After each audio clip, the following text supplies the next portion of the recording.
اعوذ باللہ من الشیطان اللعین الرجیم بسم اللہ الرحمن الرحیم رب اشرح لی صدری ویسر لی امری واحلل عقدۃ من لسانی یفقہوا قولی ان اللہ وملائکتہ یصلون علی النبی یا ایہا الذین آمنوا صلوا علیہ وسلموا تسلیما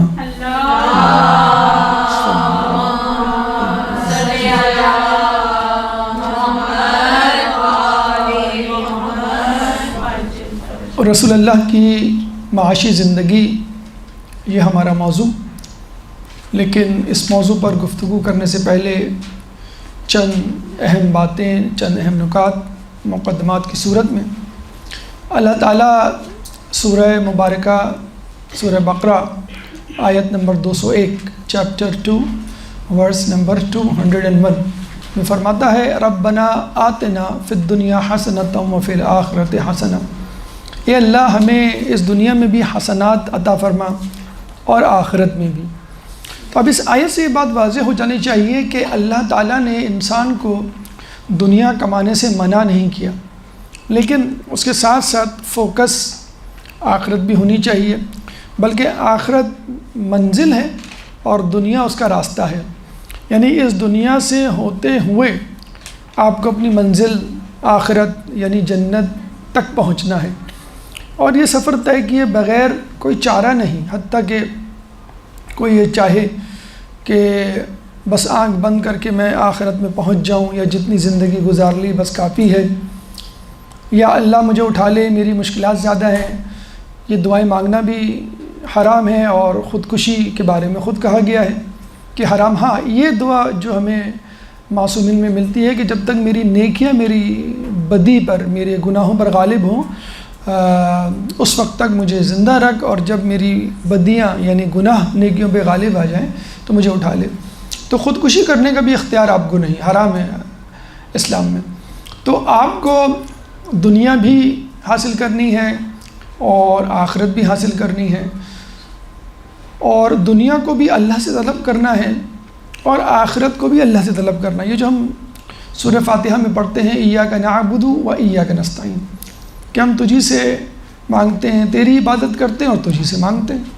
تو اس کا مطلب یہ ہے کہ ہم تجھ کو اور دنیا والوں کو الگ نہیں سمجھتے، یعنی دنیا ہم اپنے باس سے، اپنے والدین سے، اپنے دوستوں سے، صاحب منصب، صاحب حیثیت لوگوں سے مانگ لیں، اور آخرت کی بات آئے تو وہ ہم اللہ سے مانگیں۔ تو نعوذ باللہ، اللہ آخرت کا مالک ہے، وَلِمَنْ كُلِّ يَوْمٍ، کہ اللہ کون ہے جو آج کے دن کا مالک ہے۔ تو اس کا مطلب یہ نہیں کہ اللہ تعالیٰ دنیا کا مالک نہیں، دونوں کا مالک ہے۔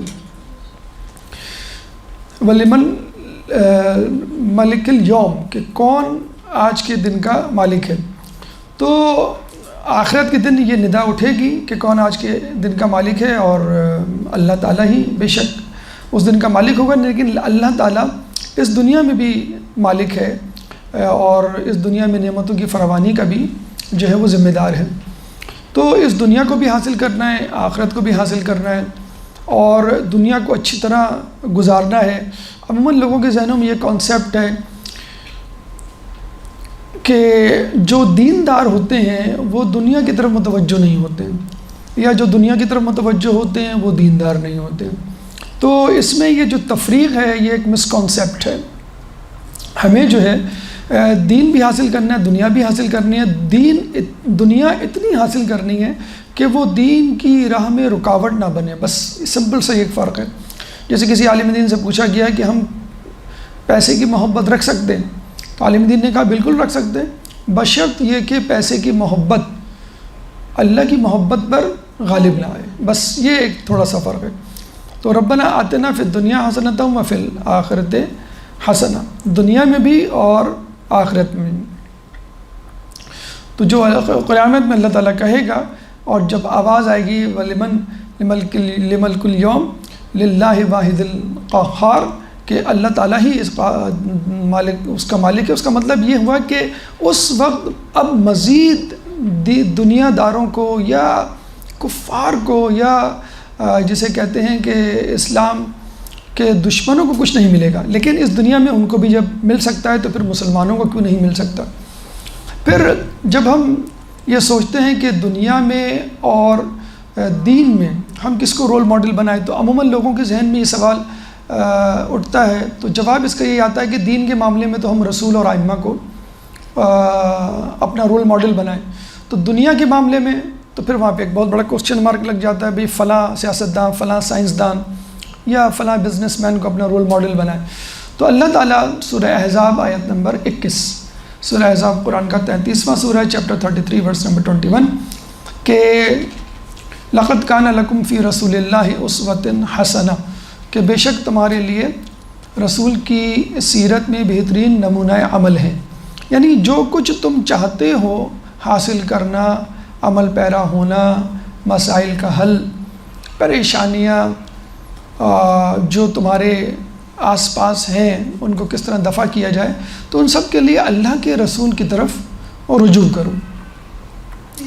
اب جہاں تک یہ بات ہے کہ دنیاوی معاملات میں اتنی احادیث، روایات اور اتنی کھل کے گفتگو کیوں نہیں ہوتی، آخرت پہ کیوں فوکس ہے، تو ظاہر سی بات ہے کہ دنیا ایام معدودات ہیں، یعنی 60 70 80، یا اگر ہم نوح علیہ السلام کے زمانے میں جائیں تو 2-2.5 ہزار، اور قیامت ابدی ہے، تو جس جگہ آپ کو زیادہ رہنا ہے اس کے بارے میں گفتگو زیادہ ہے۔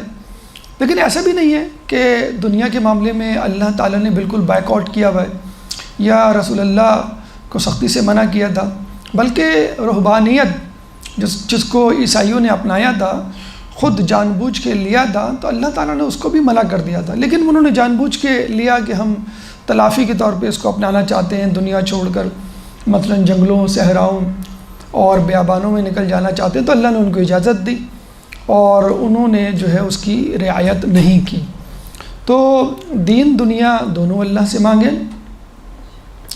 اور دوسری بات یہ ہے کہ ہر شعبجات میں دنیا کی رسول کی طرف دیکھیں، آخرت کے لیے بھی، دنیا کے لیے بھی، دنیا میں بھی انفرادی معاملات، اجتماعی معاملات، پھر سیاسی معاملات، آپ کی تعلیمی معاملات، خاندانی معاملات، ہر شعبجات میں رسول اللہ نے ایک مثالی نمونہ پیش کیا ہے، اور جو کم و بیشی رہ گئی ہے تشریحاً، اضافی حوالے سے نہیں، تشریحاً، تو اس کی کمی جو ہے رسول اللہ کے بعد ان کی چہیتی بیٹی اور ائمہ معصومین نے پوری کر دی۔ ایک درود پڑھ دیں محمد والے محمد۔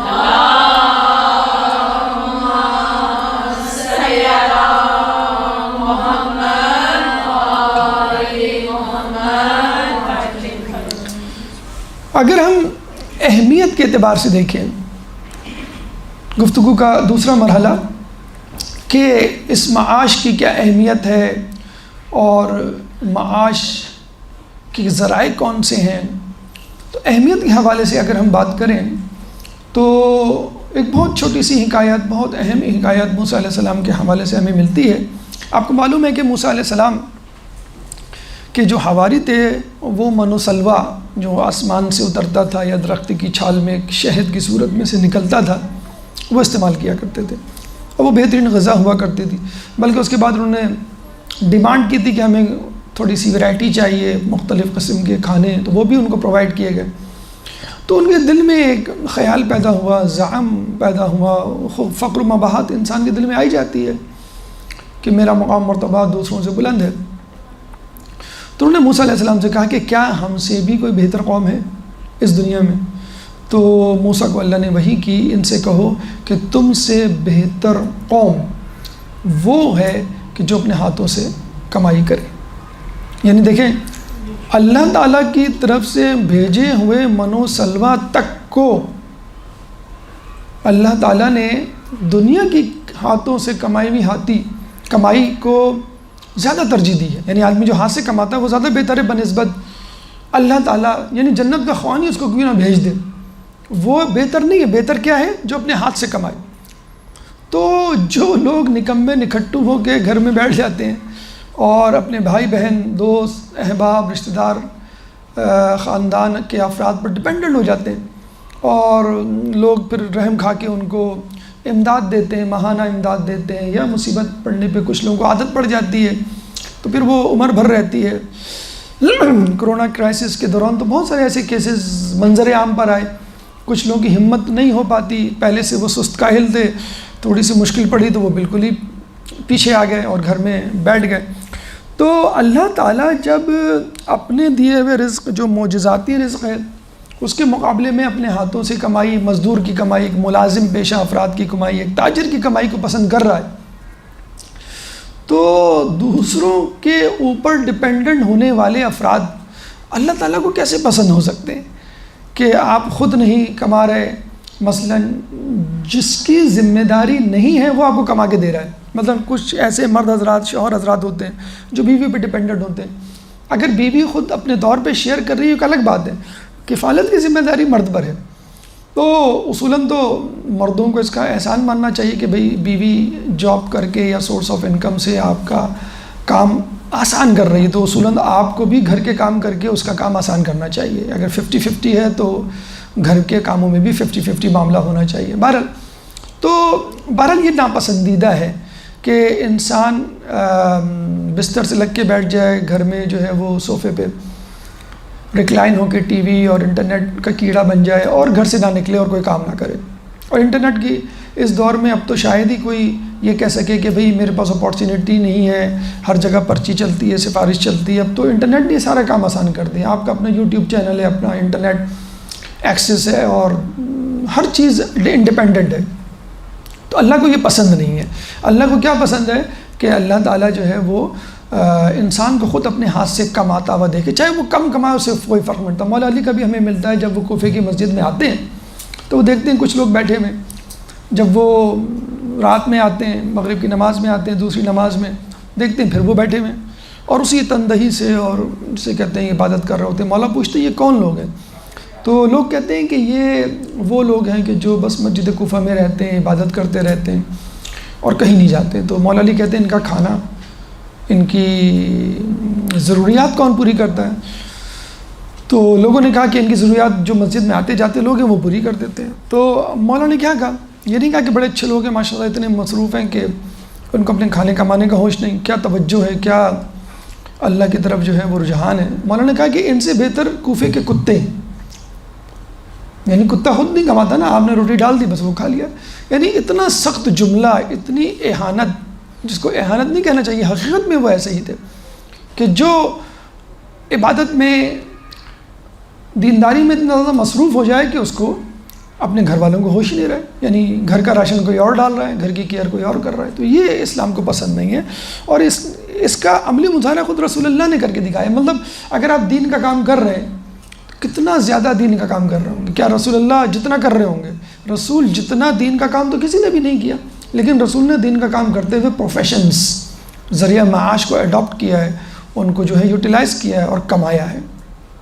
تو پہلی بات تو یہ کہ کمانا بہت زیادہ ضروری ہے، حتیٰ کہ من و سلوہ بھی اتر جائے تو بھی آپ اتنے معتبر نہیں ہوں گے جتنا اپنے ہاتھ سے خود کمانا جو ہے وہ زیادہ معتبر ہے۔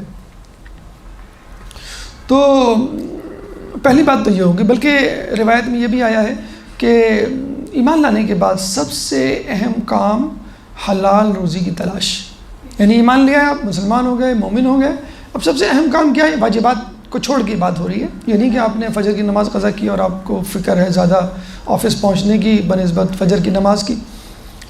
ایمان لانے کے بعد یعنی واجبات کی ادائیگی کے بعد، عقیدے کی درستگی کے بعد رزق حلال۔ ہمارے یہاں یہ کانسیپٹ ہے بھائی فلاں تو صبح جاتے ہیں رات کو آتے ہیں، نہ ان کو دین کا ہوش ہے نہ کسی، یہ دینداری ہے، یہ عین دینداری ہے۔ کیوں؟ وہ اپنے بیوی بچوں کے لیے، اپنے اہل خانہ کے لیے کما رہا ہے یا کما رہی ہے، جو بھی ہے، خیر عورتوں پہ تو فرض نہیں ہے۔ تو انسان کا حلال روزی کی تلاش، صرف روزی نہیں، حلال روزی کی تلاش ایمان لانے کے بعد سب سے امپورٹنٹ کام ہے۔ اچھا حلال روزی کیوں کہا؟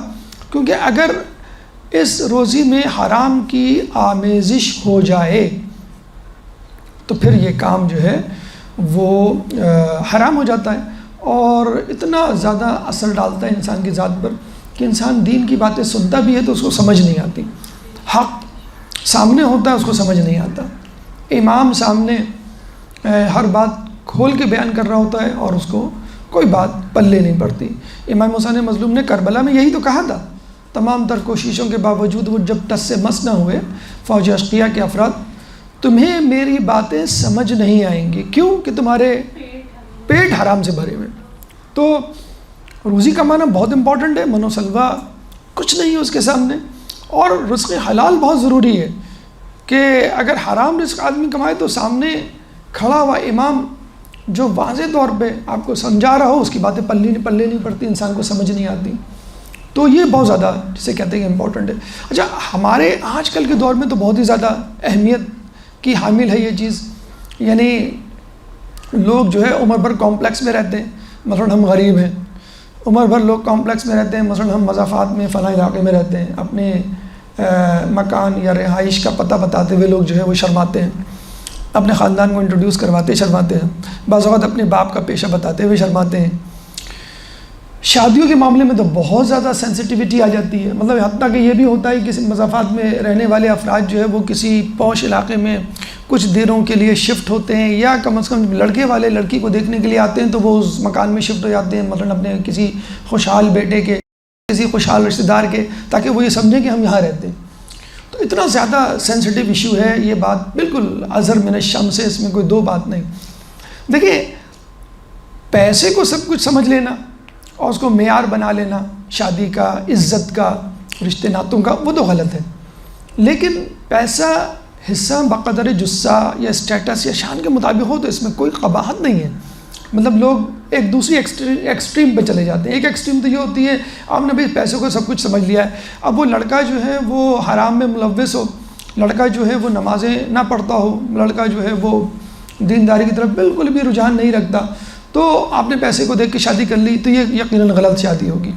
لیکن آپ نے دینداری بھی دیکھی اور دنیا داری بھی دیکھی۔ دنیا داری اس حوالے سے کہ بھئی جیسے ہم ہیں، ہمارا اسٹیٹس ہے، اس طرح ان کا بھی اسٹیٹس ہو، کوئی اس میں مذائقہ نہیں ہے۔ اگر آپ اپنے اسٹیٹس کے برابر کے خاندان میں شادی کرتے ہیں، اسلام یہ نہیں کہتا کہ بھئی آپ جو ہے ماشاءاللہ جو ہے وہ امیر طبقے سے تعلق رکھتے ہیں اور بالکل آپ ایسے خاندان میں شادی کریں کہ وہ آپ کے ملازم نظر آئیں، بلکہ مرد کے لیے تو کہا بھی گیا ہے کہ اگر وہ فقط اس بات پہ فوکس رکھتا ہے کہ میری کسی امیر لڑکی سے شادی ہو جائے تو وہ ملازم بننے کے لیے تیار ہو جائے، یعنی پھر عورت جو ہے اس کو، بیوی جو ہے اس کو ملازم جیسا ٹریٹ کرے گی۔ ہاں، ایک جگہ پہ اس قسم کا امبیلنس ہو سکتا ہے جس کو امبیلنس نہیں کہنا چاہیے، مثلا آپ کسی خاص میدان میں آگے ہیں اور لڑکی کسی اور میدان میں آگے ہے، یعنی آپ کا پلس پوائنٹ یہ ہے کہ آپ ہائیلی ایجوکیٹڈ ہیں، ڈاکٹر ہیں، انجینئر ہیں، پی ایچ ڈی ہیں، آئی ٹی پروفیشنل ہیں، کوئی بہت اعلیٰ ڈگری آپ کے پاس ہے، لیکن چونکہ آپ کا خاندانی بیک گراؤنڈ غریب گھرانے کا تھا تو ظاہر سی بات ہے یہ آپ کا اپنا فالٹ نہیں ہے، اب آپ نے پڑھ لیا، اب انشاءاللہ اب آپ کے پاس پیسہ ہوگا۔ دوسری طرف لڑکی ایک امیر خاندان کی ہے لیکن وہ اتنی زیادہ پڑھی لکھی نہیں ہے، یا جسے کہتے ہیں کہ اور اتنے اس میں وہ نہیں ہے حسنات، اخلاقیات یا جیسی بھی چیزیں، تو وہ کمپنسیشن ہو سکتی ہے کہ آپ ایک شعبے میں آگے ہیں اور بیوی جو ہے وہ لڑکی جو ہے دوسرے شعبے میں آگے ہے، تو وہ ایک ایوریج ہم لے سکتے ہیں۔ لیکن اسلام میں بہرحال جو ٹارگٹ دیا گیا ہے وہ دینداری کا ٹارگٹ دیا گیا ہے، پہلے پرائرٹی جو ہے آپ دینداری کو رکھیں، اس کے بعد باقی چیزیں یعنی اگر اس میں 19-20 ہو جائے آگے پیچھے تو کوئی نہیں۔ ہم نے بہت ایسے خاندان دیکھے ہیں لڑکی والوں کے حوالے سے کہ جنہوں نے ایسے لڑکوں کو چوز کیا، سلیکٹ کیا کہ جو ابھی کچھ بھی نہیں ہے، مثلا وہ میڈیکل میں ہے، وہ آئی بی اے میں ہے، وہ این ڈی میں ہے، وہ آئی ٹی پروفیشنل کسی یونیورسٹی میں ہے، فرسٹ ایئر کا اسٹوڈنٹ ہے، مثلا وہ شروع کے سالوں میں ہے، اور لیکن اس کا جو ویژن ہے، اس کی جو قابلیت ہے، اس کی جو اکیڈمک سے بہت مضبوط ہے، اور نظر آ جاتا ہے 5 سال بعد 10 سال بعد کہاں کھڑا ہوگا، تو ٹھیک ہے، اس میں کوئی ایسی وہ نہیں ہے قباحت کرنے میں۔ بہرحال معاش ایک بہت امپورٹنٹ اور سینسٹیو ایشو ہے اور ہمیشہ سے رہا ہے، یہ کبھی ایسا نہیں کہ آپ کہیں پہ 10 سال پہلے پیسے کی اہمیت نہیں تھی یا 20 سال۔ ہاں یہ بات ہے کہ بدستور مٹیریلزم بڑھ رہا ہے، بدستور ریاکاری، نمود و نمائش بڑھ رہی ہے، لیکن پیسے کی اہمیت بہرحال اپنی جگہ رہی ہے۔ تو حلال روزی ہو، روزی اپنے ہاتھ سے آدمی کمائے، یعنی کسی پہ ڈپینڈنٹ نہ ہو۔ ہم نے بہت سے گھرانوں کے لڑکوں کو دیکھا ہے جو بگ شاٹس، رچ بڑی بڑی کمپنیوں کے مالک کے فرزند لڑکے ہیں، لیکن وہ کہتے ہیں کہ نہیں، میں اپنی باپ کی کمائی پر عیاشی نہیں کرنا چاہتا، میں خود اپنے ہاتھ سے کمانا چاہتا ہوں۔ ایسے بھی خوددار لڑکوں کو ہم نے دیکھا ہے۔ بہرحال سید رضی کے بارے میں کبھی پڑھیں تو انشاءاللہ آپ کو معلوم ہوگا کہ وہ اتنے خوددار تھے کہ لوگ ان کو تحفے دیا کرتے تھے تو وہ کہا کرتے تھے تحفہ تو میں نے کبھی اپنے باپ کا نہیں لیا تو میں آپ کو کیا لوں گا، اتنے خوددار تھے۔ اپنے ہاتھ سے کمانا، چاہے فقر و فاقہ ہو، لیکن اپنے بلبوتے پہ. اس کی بھی اپنے انشاءاللہ کبھی تفصیل ہے آپ کو بتلائیں گے. تو آج کل کے دور میں واقعی بڑی اہمیت ہے اور زمانہ بدستور میٹرنلزم کی طرف جا رہا ہے. تو ایک سمپل سا اعتدال پسندی پر مبنی ایک کلیہ سمجھ لیجئے، بہت آسانی سے سمجھنے آنے والا، لڑکیوں سے زیادہ یہ لڑکوں کو سمجھانے والا ہے، اور دینداروں کے لیے بہت امپورٹنٹ ہے یہ کلیہ جو میں بیان کرنے جا رہا ہوں. وہ یہ، آپ کے ہاتھ میں اتنا پیسہ ہو کہ آپ غربت کی وجہ سے اپنا دین نہ بیچ ڈالیں. یہ بہت امپورٹنٹ ہے. آج کل یہ ہوتا ہے، اسپیشلی علماء، اسپیشلی دیندار لوگ، ہم دیکھتے ہیں کہ دین میں اتنا پڑ جاتے ہیں کہ دنیا چھوڑ جاتے ہیں. کوئی اپارچونیٹی ملتی ہے تو اس کو ریجیکٹ کر جاتے ہیں کہ نہیں بھائی میں بڑا مصروف ہوں، میں یہ نہیں کر سکتا. تو پھر کیا ہوتا ہے، وہ مجبوری، لاچاری، مفلسی، غربت میں زندگی گزارتے ہیں. اور پھر ایک فرسٹریشن کی کیفیت آتی ہے. شادی جب ہوتی ہے اس وقت ایک فرسٹریشن پیدا ہوتی ہے. شادی کے بعد جب اخراجات بڑھتے ہیں اس وقت ایک فرسٹریشن ہوتی ہے. تو پھر آدمی کو وہ اپرچونٹی یاد آتی ہے کہ میں وہ کام کر لیتا، ہم صاحب کو جوائن کر لیتا، یا اپنے معاش پہ تھوڑی سی توجہ دے لیتا. ساتھ ساتھ انبیاء نے، خود رسول اللہ نے، ائمہ نے اپنے ہاتھوں سے کمایا ہے. انہیں کدال بیلچے لے کر، تجارت کر کے، غلہ بانی کر کے، فارمنگ، مویشیوں کو پال کے کمایا. ایسا نہیں ہے کہ انہوں نے جو ہے وہ سب کچھ پسے پش ڈال دیا. تو آپ سے زیادہ دیندار تو انبیاء ہیں، آپ سے زیادہ دیندار جو ہے وہ ائمہ ہیں. بہرحال تو آپ کے پاس پیسہ اتنا ہو کہ آپ اپنا دین نہ بیچ ڈالیں، یا آپ جو ہے کمپرومائز نہ کریں کسی وجہ سے، بلکہ اگر اس سے زیادہ پیسہ ہو کہ لوگ آپ کی طرف متوجہ ہوں. یعنی آپ کسی کا کام کر رہے ہیں، کسی کو جاب دے رہے ہیں، کسی کو تحفے تحائف دے رہے ہیں، کسی کی دعوت کر رہے ہیں، اس بہانے لوگ آپ کی طرف متوجہ ہوتے ہیں. جب متوجہ ہوتے ہیں تو آپ کے دین، آپ کے عقائد کی طرف بھی متوجہ ہوتے ہیں. تو پھر جو ہے آپ جو ہے اس طرف جاتے رہتے ہیں. اور یقیناً آپ اس بات سے اتفاق کریں گے، فاسق غریب سے بدنصیب کوئی شخص نہیں اس دنیا میں، اور دیندار امیر سے خوش نصیب شخص کوئی نہیں اس دنیا میں. دیکھیں، فاسق غریب، ایک تو اس نے ویسے ہی اپنی جنت پہ کراس لگا لیا ہے، جہنم کے لیے وہ کام کر رہا ہے، یعنی گناہ کر رہا ہے. اور غریب بھی ہے بیچارہ، یعنی دنیا میں بھی بیچارے نے کچھ نہیں لیا، اور آخرت میں بھی جہنم اس کا انتظار کر رہی ہے. کم از کم کچھ کمائی لے، کمانے کی طرف توجہ دے لے. اچھا، امیر دیندار سے خوش نصیب آدمی کوئی نہیں، کہ جنت تو بہرحال اس کی آلریڈی تیار ہے، لیکن دنیا میں بھی ماشاءاللہ اس نے اپنے آپ کو ایسا رکھا ہوا ہے کہ دنیا دار بھی اس کی عزت کر رہے ہیں. دیندار تو کر رہے ہیں، دنیا دار بھی عزت کر رہے ہیں. آپ نے دیکھا ہوگا، پیسہ کسی کے پاس بھی کیوں نہ ہو، چاہے وہ دیندار ہو چاہے بے دین ہو، ہر کوئی ایک جسے کہتے ہیں نا آٹومیٹیکلی اٹریکٹ ہوتا ہے پیسے کی طرف، کیونکہ پیسہ ایک ایسی چیز ہے جس سے بہت ساری چیزیں آپ خرید سکتے ہیں، بہت سارے مسائل آپ کے حل ہو سکتے ہیں. تو آپ کے پاس پیسہ اتنا ہونا چاہیے کہ آپ کسی کے محتاج نہ ہوں. خصوصاً دیندار طبقہ جب اس کو کمپرومائز کرنا پڑ جاتا ہے، بہت ساری خواتین کو دیکھا گیا ہے وہ اپنی حجاب پہ کمپرومائز کر لیتی ہیں. کوئی ان کو جاب ملے اور کوئی دوسری جاب اویلیبل نہ ہو، تو آپ پہلے سے تیار مائنڈ سیٹ اپنا کر لیں کہ مجھے ایسی جاب کرنی ہے جس میں میرا حجاب مینٹین رہے، مجھے ایسی جاب کرنی ہے جہاں پہ دینداری میری مینٹین رہے. اسی طرح لڑکوں کے لیے بھی کہا جاتا ہے. تو آج کل کی دنیا میں آپ کے پاس ذریعہ معاش ایسا ہونا چاہیے کہ آپ اپنے دین کو، پہلے کے زمانے میں پیسہ ہونا، یہ بھی ایک اہم بات ہے، یہ علماء اعلام کا کنکلوژن ہے، پہلے زمانے میں پیسہ ہونا تقویٰ کے جانے کا سبب بنتا تھا. یعنی لوگ ایسے آدمی کو اچھی نگاہ سے نہیں دے سکتے تھے رسول اور رسول کے بعد کے قریب ترین دور. لیکن جیسے جیسے مسلمانوں میں خوشحالی آئی تو کیا ہوا، پیسے کے نہ ہونا آپ کے لیے لعن طعن جو ہے وہ کا ذریعہ بن گیا، اور لوگ جو ہے بس وہ پیسے کی طرف دوڑنے لگے. تو نہ پیسے کی طرف دیوانہ وار بھاگے کہ دینداری ہاتھ سے چلی جائے، نہ آپ فقر و فاقے کی طرف جو ہے اپنے آپ کو کھینچے. ایک درمیانی راہ وہ متعین کر لیں کہ جس کے بعد آپ کو جو ہے وہ زیادہ کے لیے حرام میں پڑنے کا خدشہ نہ ہو. مولا فرماتے ہیں کہ اگر فقر کوئی شخص ہوتا تو میں اسے قتل کر دیتا. تو فقر یعنی جس کی وجہ سے آدمی مجبور ہو جائے غلط یا حرام کام کرنے پر. ویسے تو معاش کے اعتبار سے دیکھا جائے تو بہت سارے شعبہ جات ہیں اور آپشنز ہیں آج کل کے دور میں بھی اور پرانے دور میں بھی، لیکن شروع سے لے کے آج تک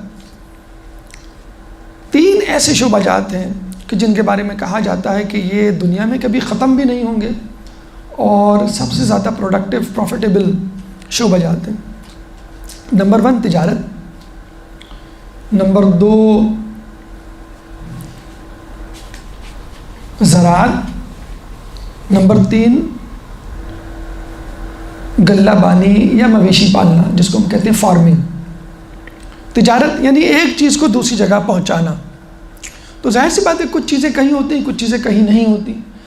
تو ہر چیز کو آپ اپنے گھر میں نہیں موجود پاتے. حتیٰ کہ جو جنرل اسٹور والے ہیں آپ کی گلی میں وہ بھی تاجر ہی کہلائیں گے، کیونکہ وہ ایک علاقے سے دوسرے علاقے تک چیزیں لے کر آتے ہیں. مثلاً بولٹن مارکیٹ سے آپ کے علاقے میں لے کر آتے ہیں، یا اگر بڑے پیمانے پہ تو انٹر سٹی 2 سٹی کے درمیان، یا پھر بڑے پیمانے پہ 2 ملکوں کے درمیان. ٹریڈنگ تجارت جسے آپ کریں، لوکل بھی ہو سکتی ہے اور بین الاقوامی بھی ہو سکتی ہے. پھر نمبر 2 زراعت ایگریکلچر. بلکہ ابھی تو کہا جا رہا ہے کہ جو حالات ہونے والے ہیں، جیسے انٹرنیٹ ایک دم سے بند ہو گیا تھا، یہ ایک طرح کا تجربہ تھا جو انہوں نے کیا. 6 گھنٹے واٹس ایپ یا انٹرنیٹ جو بند ہوا، تو ہو سکتا ہے ان فیوچر کیونکہ انٹرنیٹ ان کے ہاتھ میں وہ ایک دم سے فریز کر دیں اور پوری دنیا کو مفلوج کر دیں، یا اس کے ذریعے سے ویسے حالات پیدا کریں کہ لوگ جو تباہی کے دہانے پر پہنچ جائیں. فیول مسلسل بڑھتا جا رہا ہے، کم نہیں ہو رہا. پھر سنا ہے کہ چائنا میں لوڈ شیڈنگ شروع ہو گئی کہ فیول کی اتنی جسے کہتے ہیں کہ کمی پڑ گئی ہے، یا اس ایندھن یا فیول پہ دوسرے لوگوں کا قبضہ ہو جائے. تو آئندہ آنے والے دور میں یا کوئی بہت بڑی جنگ شروع ہو گئی مثلا، تو آپ کیا کریں گے؟ ابھی تو آپ انٹرنیٹ کے سہارے زندہ تھے کورونا میں. اگر یہ انٹرنیٹ بھی نہ ہوتا تو آپ کیا کرتے اپنے کھانے کمانے کے لیے؟ کیا چیز؟ تو کہتے ہیں ان دا لاسٹ جو دنیا میں چیز رہ جائے گی وہ وہی ہوگی سورس آف انکم جو پہلے تھی. نمبر 1 تجارت، اور نمبر 2 زراعت، اور نمبر 3 مویشی. اچھا، ٹریڈنگ بھی محتاج ہے ٹرانسپورٹ اور کسی سواری کی، ایروپلین مثلا، تو اس پہ بھی بہت زیادہ آپ کا قبضہ نہیں ہوتا ہے.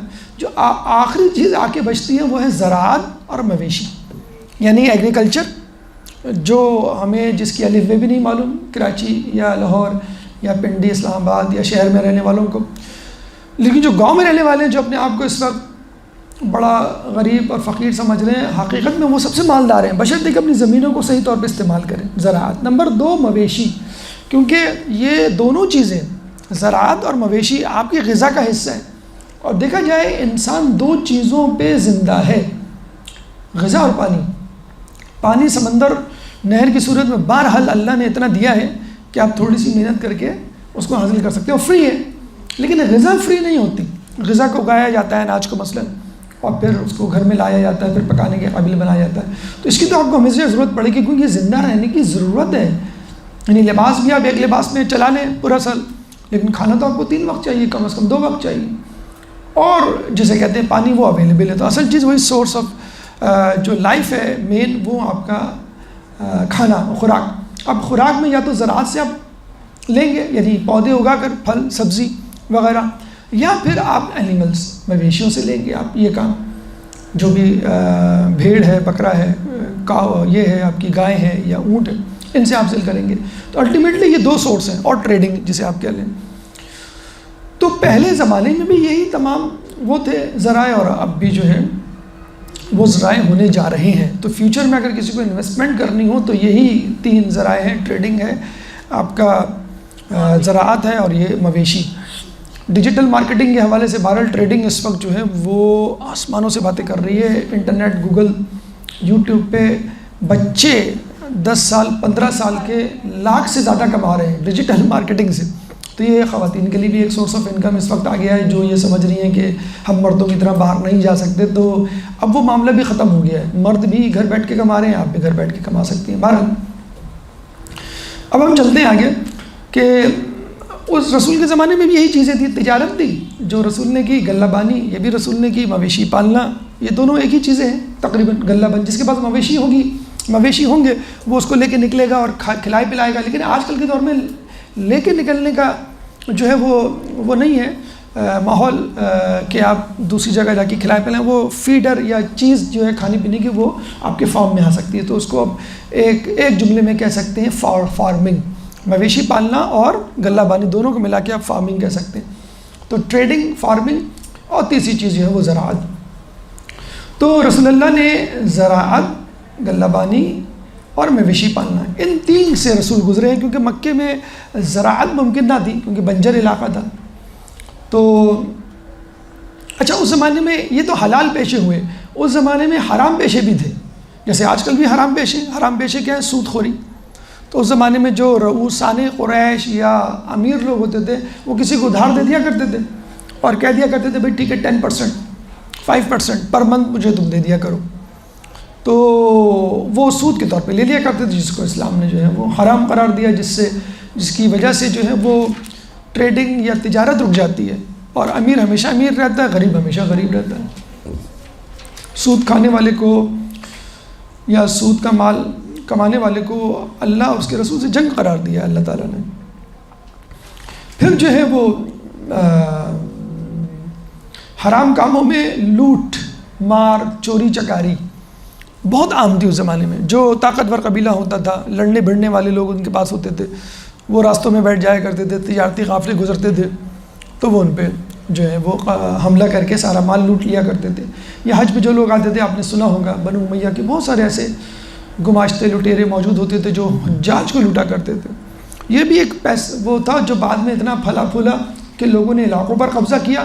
اب وہی علاقے جوڑ کر انہوں نے ملک بنا لیے اور جو ہے عرب ممالک میں زیادہ تر جگہوں پہ یہی معاملہ ہے کہ وہ لوگ جو کسی زمانے میں لوٹ مار کیا کرتے ہیں آج وہ لوگ عوام الناس پر حکومت کر رہے ہیں. اور کچھ لوگ حکومت میں آ کے لوٹ مار شروع کر دیتے ہیں، جیسے پاکستان جیسے ملکوں میں ہوتا ہے. سیاستدان بننے کے بعد جو ہے ان کو کرپشن کی عادت ہو جاتی ہے، بلکہ خود سیاست ایک ان کے لیے انڈسٹری ہوتی ہے کمانے کی. تو اب یہ دونوں آپشن تھے. ظاہر سی بات ہے جو طاقتور تھا، جو فطرتاً خبیث تھا، اس نے سود خوری اور لوٹ مار کو اپنا جو ہے وہ ٹارگٹ بنایا. جو شریف النفس لوگ تھے، غریب کمزور لوگ تھے، انہوں نے جو ہے وہ غلہ بانی زراعت یا تجارت کو جو ہے وہ اپنا مشغلہ بنایا. اب آئیے ہم رسول کی معاش کی طرف چلتے ہیں کہ رسول اللہ نے ٹھیک ہے بحیثیت نبی تو کام کیا اور ایسا کام کیا کسی نبی نے نہیں کیا اور بہت مصروف رہے. لوگ یہ سمجھتے ہیں ان کی نبوت کے کار خیر کے حوالے سے کہ شاید وہ صرف نبی تھے اور بشر کی حیثیت میں جو ضروریات زندگی یا عام آدمی کی حیثیت میں جو ذمہ داریاں ان پر عائد ہوتی تھیں ان کو وہ انجام نہیں دیا کرتے تھے. حالانکہ یہ بالکل غلط کانسیپٹ ہے. رسول اللہ اسی طرح کماتے اور کھاتے اور اہل خانہ کا خیال رکھتے تھے جس طرح دوسرے لوگ. ہاں وہ الگ بات ہے، ان کا ٹارگٹ یہ نہیں تھا، ان کا ٹارگٹ دین کو پھیلانا تھا. تو انہوں نے حیثیت سے زیادہ ضرورت سے زیادہ رکھا بھی نہیں، بلکہ جو تھا وہ بھی دے دیا، جس کو ہم کہتے ہیں ایثار، کہ اپنے حصے کا بھی لوگوں کو دے دیا. اور ائمہ کی زندگیوں میں بھی ہمیں ملتا ہے. تو رسول کی معاشی زندگی میں جو سب سے پہلے اہم چیز ہے وہ ہم اس کو لیتے ہیں برکت. دیکھیے نیک آدمی کا کمانا الگ ہے اور ایک بدکار فاسق کا الگ بات ہے. آپ کسی بھی ایسے بزنس مین کے ساتھ رہیں یا ایسے شخص کے ساتھ جو کما رہا ہو لیکن وہ نیک ہو تو اس کی کمائی کی برکت، کمائی کے اثرات کچھ اور ہوں گے. اور ایک شخص ہے جو کرپٹ ہے، وہ بھی کما رہا ہے تو اس کے اثرات الگ ہوں گے.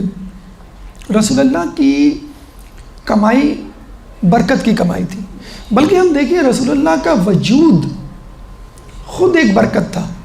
اور اس کے آثار رسول اللہ کی پیدائش سے پہلے اور پیدائش کے فوراً بعد نمودار ہوئے. پیدائش سے پہلے ہم دیکھتے ہیں ساوا نام کی ایک جھیل تھی کاشان ایران میں جس کی پوجا کی جاتی تھی. تو رسول کی ولادت سے پہلے یا قریب وہ جھیل خشک ہو گئی. اسی طرح سماوا نام کا ایک علاقہ تھا، ایک وادی تھی کہ جو بنجر علاقہ تھا. رسول کی ولادت کے وقت وہ بنجر زمین جو ہے وہ خوشحال ہو گئی. یعنی گویا قدرت ایک اشارہ دے رہی تھی کہ دیکھو جس کمائی، جس پانی، جس غذا میں حرام کی آمیزش ہے وہ اب ختم ہونے جا رہا ہے اور حلال کمائی اور برکت والی کمائی رسول کی برکت سے اب سامنے ظاہر ہونے والی ہے. یعنی پہلے تو حلال اور حرام کا کانسیپٹ نہیں تھا لوگوں میں، کیا حلال کیا حرام، بس جو مل جائے وہ آپ لے لیں. تو رسول نے آ کے بتایا یعنی رسول کا وجود، رسول کی ولادت بتلا رہی ہے کہ دیکھو رسول جب آئے گا تو فقط آخرت کی برکات لے کے نہیں آئے گا، رسول جب آئے گا تو دنیا کی برکت بھی لے کر آئے گا، کیونکہ وہ ابھی آیا نہیں ہے، ابھی فقط پیدا ہوا ہے، ابھی فقط بچپن گزار رہا ہے اور برکتیں ظاہر ہونا شروع ہو گئی۔ تو جب وہ بڑا ہو کر تم لوگوں کو دین کی باتیں بتائے گا، حلال حرام کا فرق بتائے گا، حلال روزی کمانے کے طریقے سکھائے گا اور تم اس پہ عمل کرو گے تو کتنی برکتیں ہوں گی۔ فقط وجود آنا، آپ نے دیکھا ہوگا مجتہدین ہیں، علماء اعلام ہیں، دیندار لوگ ہیں، ان کا کمرے میں آپ کے سامنے موجود ہونا ایک برکت ہوتی ہے، اور آپ سہم سے جاتے ہیں، ان کی ہیبت ایک ایسی ہوتی ہے۔ ایک فاسق و فاجر اگر ہو آپ کے سامنے، اس کی نحوست ایک اپنی جگہ ہوتی ہے۔ تو رسول کی ولادت کے بعد پھر ہم دیکھتے ہیں کہ رسول ابھی پیدا ہوئے لیکن بیچارے یتیم تھے، جناب عبداللہ کا پہلے انتقال ہو گیا اور والدہ کا بھی چند سال بعد۔ بہرحال والدہ بیچارے بچے کو لے کے بیٹھی ہوئی ہیں، ان کا دودھ خشک ہو گیا، دودھ پلانے کے لیے لوگ عموماً عرب کی بدو عورتوں کو لوگ ہائر کرتے تھے، کچھ پیسے دیا کرتے تھے، اور ایک بہانہ یہ بھی ہوتا تھا، ایک وجہ کہ وہ بدو لوگوں سے لینگویج سیکھا کرتے تھے، عربی زبان، فصاحت و بلاغت۔ جو بدوانز ہوتے ہیں نا وہ بہت اچھی بولتے ہیں، بہت زیادہ، جیسے ہمارے یہاں پڑھا لکھا طبقہ اردو کی ٹانگ توڑتا ہوا نظر آتا ہے، اور جو بیچارے پرانے لوگ ہیں وہ زیادہ اچھی فصیح اردو بولتے ہیں۔ تو اس زمانے میں جو فصاحت و بلاغت، ابھی بھی جو بدوانز ہوتے ہیں نا، اعرابی جن کو کہا جاتا ہے، وہ اچھی عربی بولتے تھے۔ تو دو ٹارگیٹس تھے، ایک تو بچے کو دودھ پلانا، نمبر دو اس کی پرورش ایسے ماحول میں فصاحت و بلاغت میں اضافہ ہو۔ اچھا، اتفاق کی بات یہ ہے بی بی حلیمہ سعدیہ کا تعلق حوازن نامی قبیلے سے تھا جو فصاحت و بلاغت میں سب سے آگے تھا، لیکن پھر بھی ہم آپ کو یہ کہیں گے کہ رسول اللہ کی فصاحت و بلاغت حوازن قبیلے کی وجہ سے نہیں تھی، یہ تو الہی عطیہ تھی۔ لوگ کہا کرتے تھے آپ قریش کے قبیلے سے ہیں، لیکن فصاحت و بلاغت میں ہم سے کہیں آگے، ہم ایسا بول ہی نہیں سکتے جیسے آپ بولتے ہیں۔ تو یہ الہی کلمات، الہی لہجہ تھا جو اللہ نے ان کو دیا تھا۔ ابھی آتی ہیں بی بی حلیمہ، تو ان کی سواری بیچاری بہت لاغر تھی، کمزور تھی، بہت سلو چل رہی تھی۔ باقی لوگ تو پہنچ گئے کہاں؟ مکے، اور انہوں نے متمول گھرانوں کی خواتین کے بچے اٹھا لیے، جیسے ہم ٹیوشن تلاش کرتے ہیں کوئی ہائی فائی فیملی کا کہ اچھے پیسے ملیں، جاب اچھی جگہ ملے، اٹھا لیے۔ اب یہ بیچارہ، یہ غریب تو نہیں تھے، بہرحال ان کو آپ رسول اللہ کی فیملی کو مڈل کلاس کہہ سکتے ہیں، غریب نہیں تھے، نہ امیر تھے اس زمانے کے۔ ہاں، رئیس اور سردار ہونا ایک الگ بات ہے، یہ بھی ایک موضوع ہے جس میں مولا علی فخر کیا کرتے تھے کہ میرا باپ غریب تھا لیکن سردار تھا۔ ایسے سردار آپ کو دنیا میں نہیں ملیں گے کہ جن کے گھروں میں کھانے کو نہ ہو اور جو ہے وہ سرداری کر رہے ہوں، جیسے ہمارے رسول اور آئمہ۔ تو اب یہ پہنچی تو کوئی بھی نہیں تھا، تو بس یہ بچہ تھا، انہوں نے لے لیا۔ کچھ لوگ کہتے ہیں کہ انہوں نے کوئی منہ نہیں بنایا، ناراضگی کا اظہار نہیں کیا کہ مجھے یہ نہیں ملا، اور کچھ لوگ کہتے ہیں کہ ان کے پاس آپشن نہیں تھا۔ بہرحال جب انہوں نے لے لیا، لیتے ہی رسول اللہ کی موجودگی، وجود کی برکات ظاہر ہوئی، ان کی سواری تیز تیز چلنے لگی، جو کمزور تھی اس میں طاقت آ گئی، سب سے آگے بڑھ گئی اور سب سے پہلے پہنچ گئی اپنے علاقے حوازن میں۔ نمبر دو، مویشی جتنے بھی تھے ان کے دودھ، ان کی افزائش، ان کی کثرت زیادہ ہونے لگی۔ خود بی بی حلیمہ کے اندر ایک طاقت سی ان کو محسوس ہونے لگی۔ 2 سال کے اندر ان کا قبیلہ، یوں سمجھ لیجئے جیسے ترقی یافتہ ممالک آج کل کے دور میں، اس زمانے میں وہ ترقی یافتہ قبیلہ بن گیا۔ اب یہ آئیں 2 سال بعد، کمپلیٹ ہو گئے تھے 2 سال، اور کہا بی بی آمنہ کو کہ آپ مجھے چند سال اور کے لیے دے دیں مجھے، یعنی پہلے اسے میری ضرورت تھی، اب مجھے اس کی ضرورت ہے۔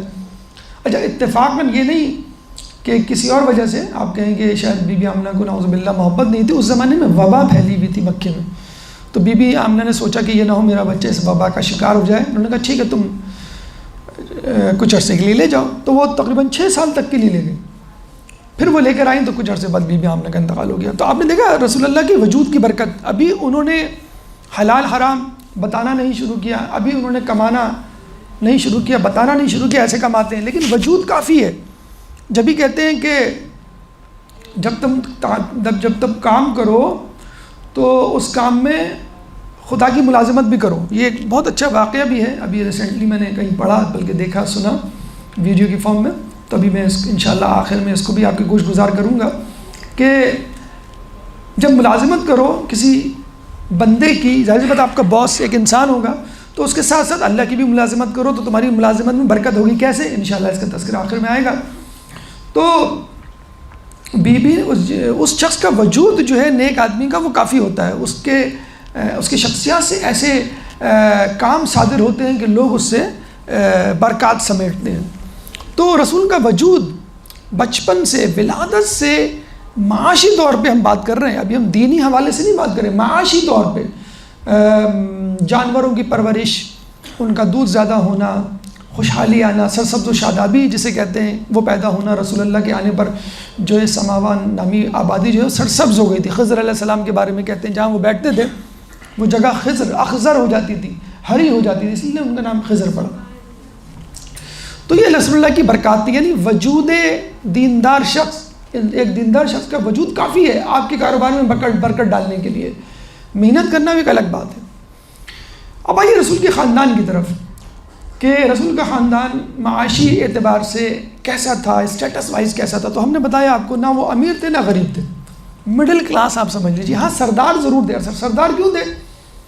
لوگوں کی مدد کرنا، لوگوں کی داد رسی کرنا، لوگوں کی محتاجی کو دور کرنا، کوئی مشکل میں ہو تو اس کو نکالنا، کوئی پریشانی میں ہوتا، کوئی کسی کا مال کھا جاتا تو یہ آتے تھے رسول کے پاس، یہ آتے تھے جناب عبداللہ کے پاس، یہ آتے تھے عبد المطلب کے پاس، ابو طالب کے پاس، یعنی جو آپ کے آبا و اجداد تھے ان کے پاس، یا رسول اللہ کے پاس کہ بھائی اس نے میرا مال کھا لیا. عبداللہ بھائی میں کوئی ہیڈ آف دا اسٹیٹ نہیں ہوں، نہ میں کوئی امیر آدمی ہوں، لیکن لوگ آتے تھے اور ان کا روب اور ہیبت ایسی ہوتی تھی کہ مال کھانے والا ابو الجہل جیسا ظالم اور امیر ترین شخص رسول اللہ کے سامنے وہ بھیگی بلی بن جایا کرتا تھا. ویسے وہ بڑا شیر بندہ تھا، لیکن رسول کسی کے پاس کسی کو لے کر آتے، بھائی تم نے اس کا مال کھایا ہے، تو وہ خاموشی سے دے دیا کرتا تھا. اتنی ہیبت. اسی طرح ابو طالب، جناب ہاشم، ہر کسی کے بارے میں ملتا ہے کہ یہ ایسے لوگ تھے، ایسی ہستی تھی، ایسا خاندان تھا کہ یہ فقیری میں سرداری کیا کرتا تھا. تو مڈل کلاس لوگ تھے. اسپیسیفکلی اگر ہم رسول اللہ کی بات کریں تو ولادت سے پہلے باپ کا انتقال، ولادت کے بعد 6 سال بعد والدہ کا انتقال، پھر حضرت ابو طالب، عبد المطلب 2 سال بعد ان کا بھی انتقال. تو 8 سال میں جناب ابو طالب. اچھا ابو طالب کے بارے میں خود مولا علی کہہ رہے ہیں کہ وہ فقیر تھے لیکن سردار تھے. تو آپ اندازہ لگا لیجئے کہ اپنے بیٹوں کی پرورش، پھر رسول اللہ کی پرورش کتنا مشکل کام ہوگا. تو بہرحال اسپیسیفکلی رسول نے، ویسے تو مڈل کلاس فیملی تھی، اسپیسیفکلی رسول نے مشکل وقت دیکھا، کرنچ جسے کہتے ہیں، ریسیشن، پریشانی، غربت کا جو ہے وہ ماحول دیکھا. لیکن اس غربت کے ماحول میں بھی رسول اللہ نے جسے کہتے ہیں سیلف میڈ قسم کی کوشش کی، حضرت ابو طالب کے ساتھ غلہ بانی کی، پھر جو ہے تجارت سیکھی، بی بی خدیجہ کے مال کی تجارت کی، پھر جو ہے ماشاءاللہ خوب کمایا اور پھر اس کو اسی طرح لوگوں میں تقسیم بھی کیا. تو ابو طالب نے آپ کو اپنے ذمے لیا اور ذمے لینے کے بعد آپ کی کفالت شروع کی، تربیت شروع کی، غلہ بانی سکھائی، تجارت سکھائی. اسی لیے قرآن میں اللہ تعالیٰ نے ابو طالب کی شان میں جو آیت اتاری کہ علم یجد کا یتیمن فآوا، سورہ ضحیٰ آیت نمبر 6، کہ کیا ہم نے تم کو یتیم پا کر پناہ نہیں دی. یعنی گویا ابو طالب کی پناہ اللہ کی پناہ تھی. تو حضرت ابو طالب کا ساتھ، اور کتنا ساتھ تھا، at the age of 8 years آپ اندازہ لگا لیں، ٹل ہجرت تقریباً 45-50 سال، یعنی آدھی سے زیادہ زندگی، نصف صدی اللہ کے رسول نے ابو طالب کی رہنمائی میں اور ان کی سرپرستی میں گزاری. اس کے بعد انہوں نے جو ہے وہ وہیں پہ اپنا معاش شروع کیا.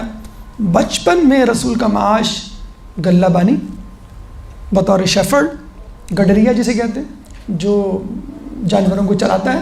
اب تو شاید نہیں ملیں گے، ہم نے اپنے بچپن میں تو دیکھے گڈریا، اب تو شاید نہیں ملیں گے شیفرڈ آپ کو جو جانوروں کو لے کے جاتے ہیں اور چلاتے ہیں، گاؤں دیہات میں ہوتے ہیں. اچھا، پھر لڑکپن میں انہوں نے غلہ بانی کی، جوانی میں انہوں نے تجارت کی، اور آخری ایام میں مدینے میں انہوں نے مویشیوں کو پالا. یہ 3 بتدریج ان کے پیشے تھے رسول کے. لڑکپن میں غلہ بانی شیفرڈ کے طور پہ، اور جوانی میں تجارت، اور نمبر 3 مویشی پالنا، فارمنگ جسے کہہ لیں. آج کل غلہ بانی ختم ہو گئی ہے کیونکہ مویشی خود اپنا خوراک جو ہے اپنی جگہ پہ پا لیتے ہیں۔ ان تینوں پہ انشاءاللہ ہم اسٹیپ بائی اسٹیپ گفتگو کریں گے، رسول اللہ نے یہ تینوں پیشے کیسے اپنائے، کیسے ان کو جو ہے وہ نبھایا، اور ایک عام انسان کی طرح بشر کی حیثیت میں کس طرح ایمانداری سے کام کر کے دکھایا کہ دیکھو غلہ بانی کیسے ہوتی ہے، تجارت کیسے ہوتی ہے، مویشی کیسے پالے جاتے ہیں، اور دنیا کو ایک عام انسان کی طرح اتنے خطرناک پرآشوب فسق و فجور سے بھرے ہوئے ماحول میں حلال کمائی دیانتداری سے کیسے کمائی جا سکتی ہے۔ تو اس کا تذکرہ انشاءاللہ ایک چھوٹے سے وقفے کے بعد ایک درود پڑھ دیں محمد والے محمد پر۔ بسم اللہ الرحمن الرحیم۔ گفتگو کا سلسلہ وہیں سے شروع کرتے ہیں جہاں سے ہم نے چھوڑا تھا۔ آیت سورہ غافر کی، قرآن کا 40واں سورہ ہے، اور آیت نمبر 16، لمن الملک اليوم للہ الواحد القہار۔ یہ آیت ہم نے شروع میں ذرا غلط پڑھ دی تھی تو اس کی تصحیح کر لیں، یعنی اللہ پوچھے گا لمن الملک اليوم، کہ آج کس کی بادشاہت ہے، تو آواز آئے گی، یعنی لوگ کہیں گے للہ الواحد القہار، واحد قہار کی، یعنی جو عذاب دینے پہ، سزا دینے پہ فوقیت رکھتا ہے اور اس کا مالک ہے۔ بہرحال گفتگو ہو رہی تھی ہماری رسول اللہ کی معاشی زندگی کے حوالے سے، اور اس میں ہم نے مقدماتاً آپ سے یہ کہا کہ دنیا اور دین دونوں امپورٹنٹ ہیں انسان کے لیے، اور دین دنیا کا جو بھی شعبہ ہو اس کے لیے ہمیں رسول کی طرف دیکھنا چاہیے، اور بہت ضروری ہے معاش کمانا تاکہ آپ کے دین کو بچایا جا سکے۔ حلال معاش کمانا بہت ضروری ہے تاکہ آپ کا دل شقی القلب نہ ہو جائے، آپ شقی القلب نہ ہو جائیں۔ رسول یا کسی بھی دیندار شخص کا وجود برکات کا حامل ہوتا ہے، تو رسول اللہ کے آتے ہی خوشحالی کے آثار نمودار ہوئے، اور رسول کی باتوں پہ اگر لوگ عمل کر لیتے تو پوری دنیا میں خوشحالی ہوتی۔ جو بدحالی، فقیری، پریشانی، مصیبتیں اس وقت ہیں وہ اسی وجہ سے ہیں کہ رسول کی باتوں پر عمل نہیں کیا گیا۔ اس کے بعد رسول اللہ کے خاندانی پس منظر کے حوالے سے ہم نے کہا کہ رسول کا خاندان ایک مڈل کلاس تھا، نہ غریب نہ امیر، لیکن سردار ضرور تھا۔ پریشان حال لوگوں کی احتیاج جو ہے دور کرنا اور کسی کو مصیبت سے نکالنا ان کی اولین کوشش ہوا کرتی تھی، زندگی کا ہدف ہوا کرتا تھا، اور بلا شبہ آپ کا خاندان نبوت کا جو ہے وہ ہدف تھا اور قابل تھا اللہ کے نزدیک۔ غلہ بانی یہ وہ پہلا پیشہ کہ جس کو رسول اللہ نے اپنایا، یعنی ریوڑ یا مویشیوں کو لے کے نکلنا اور چراگاہوں میں اس کو چرانا، گھاس پھوس پودے کھلا کر واپس اپنی جگہ لے آنا۔ گاؤں دیہات میں ایسا ہوتا ہے، شہروں میں ایسا نہیں ہوتا، اور اب تو ویسے بھی فارمنگ اتنی ایڈوانس ہو گئی کہ کھانا یا خوراک جانوروں تک پہنچ جاتی ہے، لیکن بہرحال اس زمانے میں تھا۔ کچھ روایت یہ کہتی ہیں کہ رسول لوگوں کی بھیڑ بکریاں چرایا کرتے تھے اجرت پہ، کچھ روایتوں میں ہے کہ خود اپنی، یعنی حضرت ابو طالب کی، تو یہ زیادہ قرین اقراص ہے کہ اپنی بھیڑ بکریاں چرایا کرتے تھے۔ بھیڑ بکریاں چرانے کے حوالے سے چھٹے امام کی بھی روایت ہے، اور خود رسول اللہ کے حوالے سے بھی ہے کہ اللہ تعالیٰ نے کسی نبی کو مبعوث نہیں کیا کہ وہ بکریوں کو یا غلہ بانی اس نے نہ کی ہو تاکہ وہ اس کے ذریعے لوگوں کی رعایت کر سکے۔ دیکھیں، جب بھی آدمی کوئی کام کرتا ہے تو اس کام سے انسان کچھ سیکھتا ہے، تو لاجیکلی ایک نبی کے لیے غلہ بانی بڑا مفید پیشہ ہے، یعنی وہ بھیڑ بکریوں کو لے کے نکلتا ہے۔ بھیڑ بکریاں جو عقل و شعور نہیں رکھتی ان کو کنٹرول کرنا، پھر جو ہے نرمی سے پیش آنا۔ آپ تازیانہ لے کے، ہتھوڑا لے کے، تلوار لے کے ان کو مار نہیں سکتے کہ زخم اگر ہو گیا تو بیمار ہو گئیں، مر گئیں بھیڑ بکریاں تو نقصان۔ پھر پورے راستے ان کے ساتھ چلنا، کوئی بھیڑ بکری کوئی جانور آگے نکل جائے تو اس کو پیچھے لانا، جو پیچھے رہ جائے اس کو آگے۔ تو یہ بھی ایک طرح کی جسے کہتے ہیں مماثلت ہے، ایک رہنما، ایک لیڈر جو کہ اپنی رعایا اپنی امت کو کنٹرول کر رہا ہوتا ہے کہ بہت زیادہ نرمی نہیں کر سکتے، بہت زیادہ سختی نہیں کر سکتے، پھر لوگوں کے ساتھ ساتھ چلنا ہوتا ہے، جو آگے نکل جائے اس کو پیچھے لانا پڑتا ہے، جو پیچھے رہ جائے اس کو پیار محبت سے آگے بڑھانا پڑتا ہے۔ بلکہ عیسیٰ علیہ السلام کے حوالے سے بھی ہمیں واقع ملتا ہے کہ عیسیٰ علیہ السلام سے اللہ تعالیٰ نے کہا عیسیٰ تمہیں معلوم ہے ہم نے تمہیں نبی کیوں بنایا؟ انہوں نے کہا کیوں؟ انہوں نے کہا اس لیے کہ تم ایک دفعہ بکری چرا رہے تھے اور تمہاری بکری جو ہے وہ پہاڑ کے اوپر چڑھ کے بیٹھ گئی، اور قریب تھا کہ وہ ایک درود پڑھ دے محمد والی۔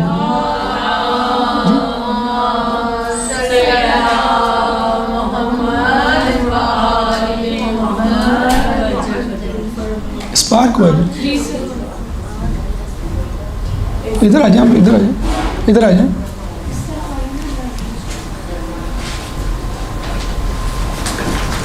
جو ادھر بیٹھے ادھر آ جائیں، یہاں بیٹھ جائیں، سامنے بیٹھ جائیں۔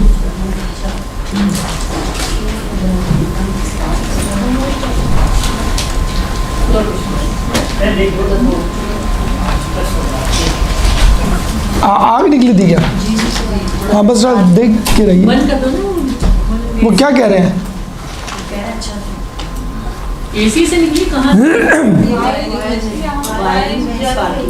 ٹھیک ہے ٹھیک ہے، درود پڑھتے ہیں محمد۔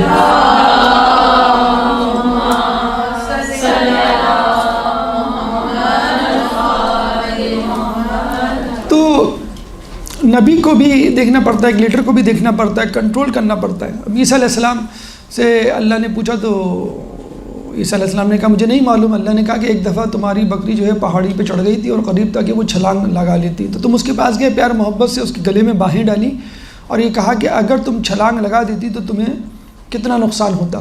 تم نے کوئی غصہ نہیں کیا، تم نے جو ہے اس کو مارا نہیں، تو یہ ہمیں ادا پسند آئی۔ اچھا اس کا مطلب یہ نہیں کہ عیسیٰ علیہ السلام کو اس کے بعد نبوت دی گئی، نبی تو تھے وہ بائی برتھ، ہمارے نزدیک عقیدے کے مطابق بائی برتھ ہوتا ہے، لیکن اللہ تعالیٰ ظاہر سی بات ہے نبیوں کو منتخب اس لیے کرتا ہے کہ اس کو معلوم ہوتا ہے کہ یہ نبی آگے چل کے اتنا ہمدرد و شفیق ہوگا، یہ لوگوں کو بتانے کے لیے۔ اگر کوئی شخص کہے میں رسول کو نبوت کیوں ملی تو ہم بتا سکے، اللہ بتا سکے کہ دیکھیں صادق و امین یہی تھے، کوئی اور تھا ان جیسا۔ یا عیسیٰ علیہ السلام کے بارے میں اگر کوئی چیلنج کرے عیسیٰ علیہ السلام کو نبوت کیوں دی، مجھے کیوں نہیں دی، تو یہ خصائص، یہ فضائل نبوت کے اعلان سے پہلے نبی میں ظاہر ہو چکے ہوتے ہیں۔ تو غلہ بانی بہرحال ایک ایسا شعبہ ہے جو انسان کو سخت، جفاکش، صابر اور محنت کش بناتا ہے اور محبت بھی پیدا کرتا ہے، جن کو آپ سکھانے جا رہے ہوتے ہیں۔ یہ ہو گئی اہمیت۔ رسول اللہ جو ہے وہ غلہ بانی کیا کرتے تھے اور کبھی اکیلے ہوتے تھے، کبھی ساتھ ہوتے تھے۔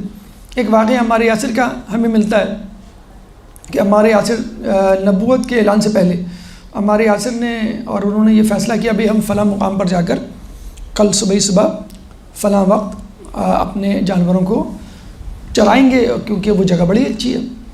تو رسول اللہ جو ہے پہنچ گئے وقت پر، معین وقت پر، معین جگہ پر، لیکن ہمارے یاسر نہیں آئے، کافی دیر گزر گئی۔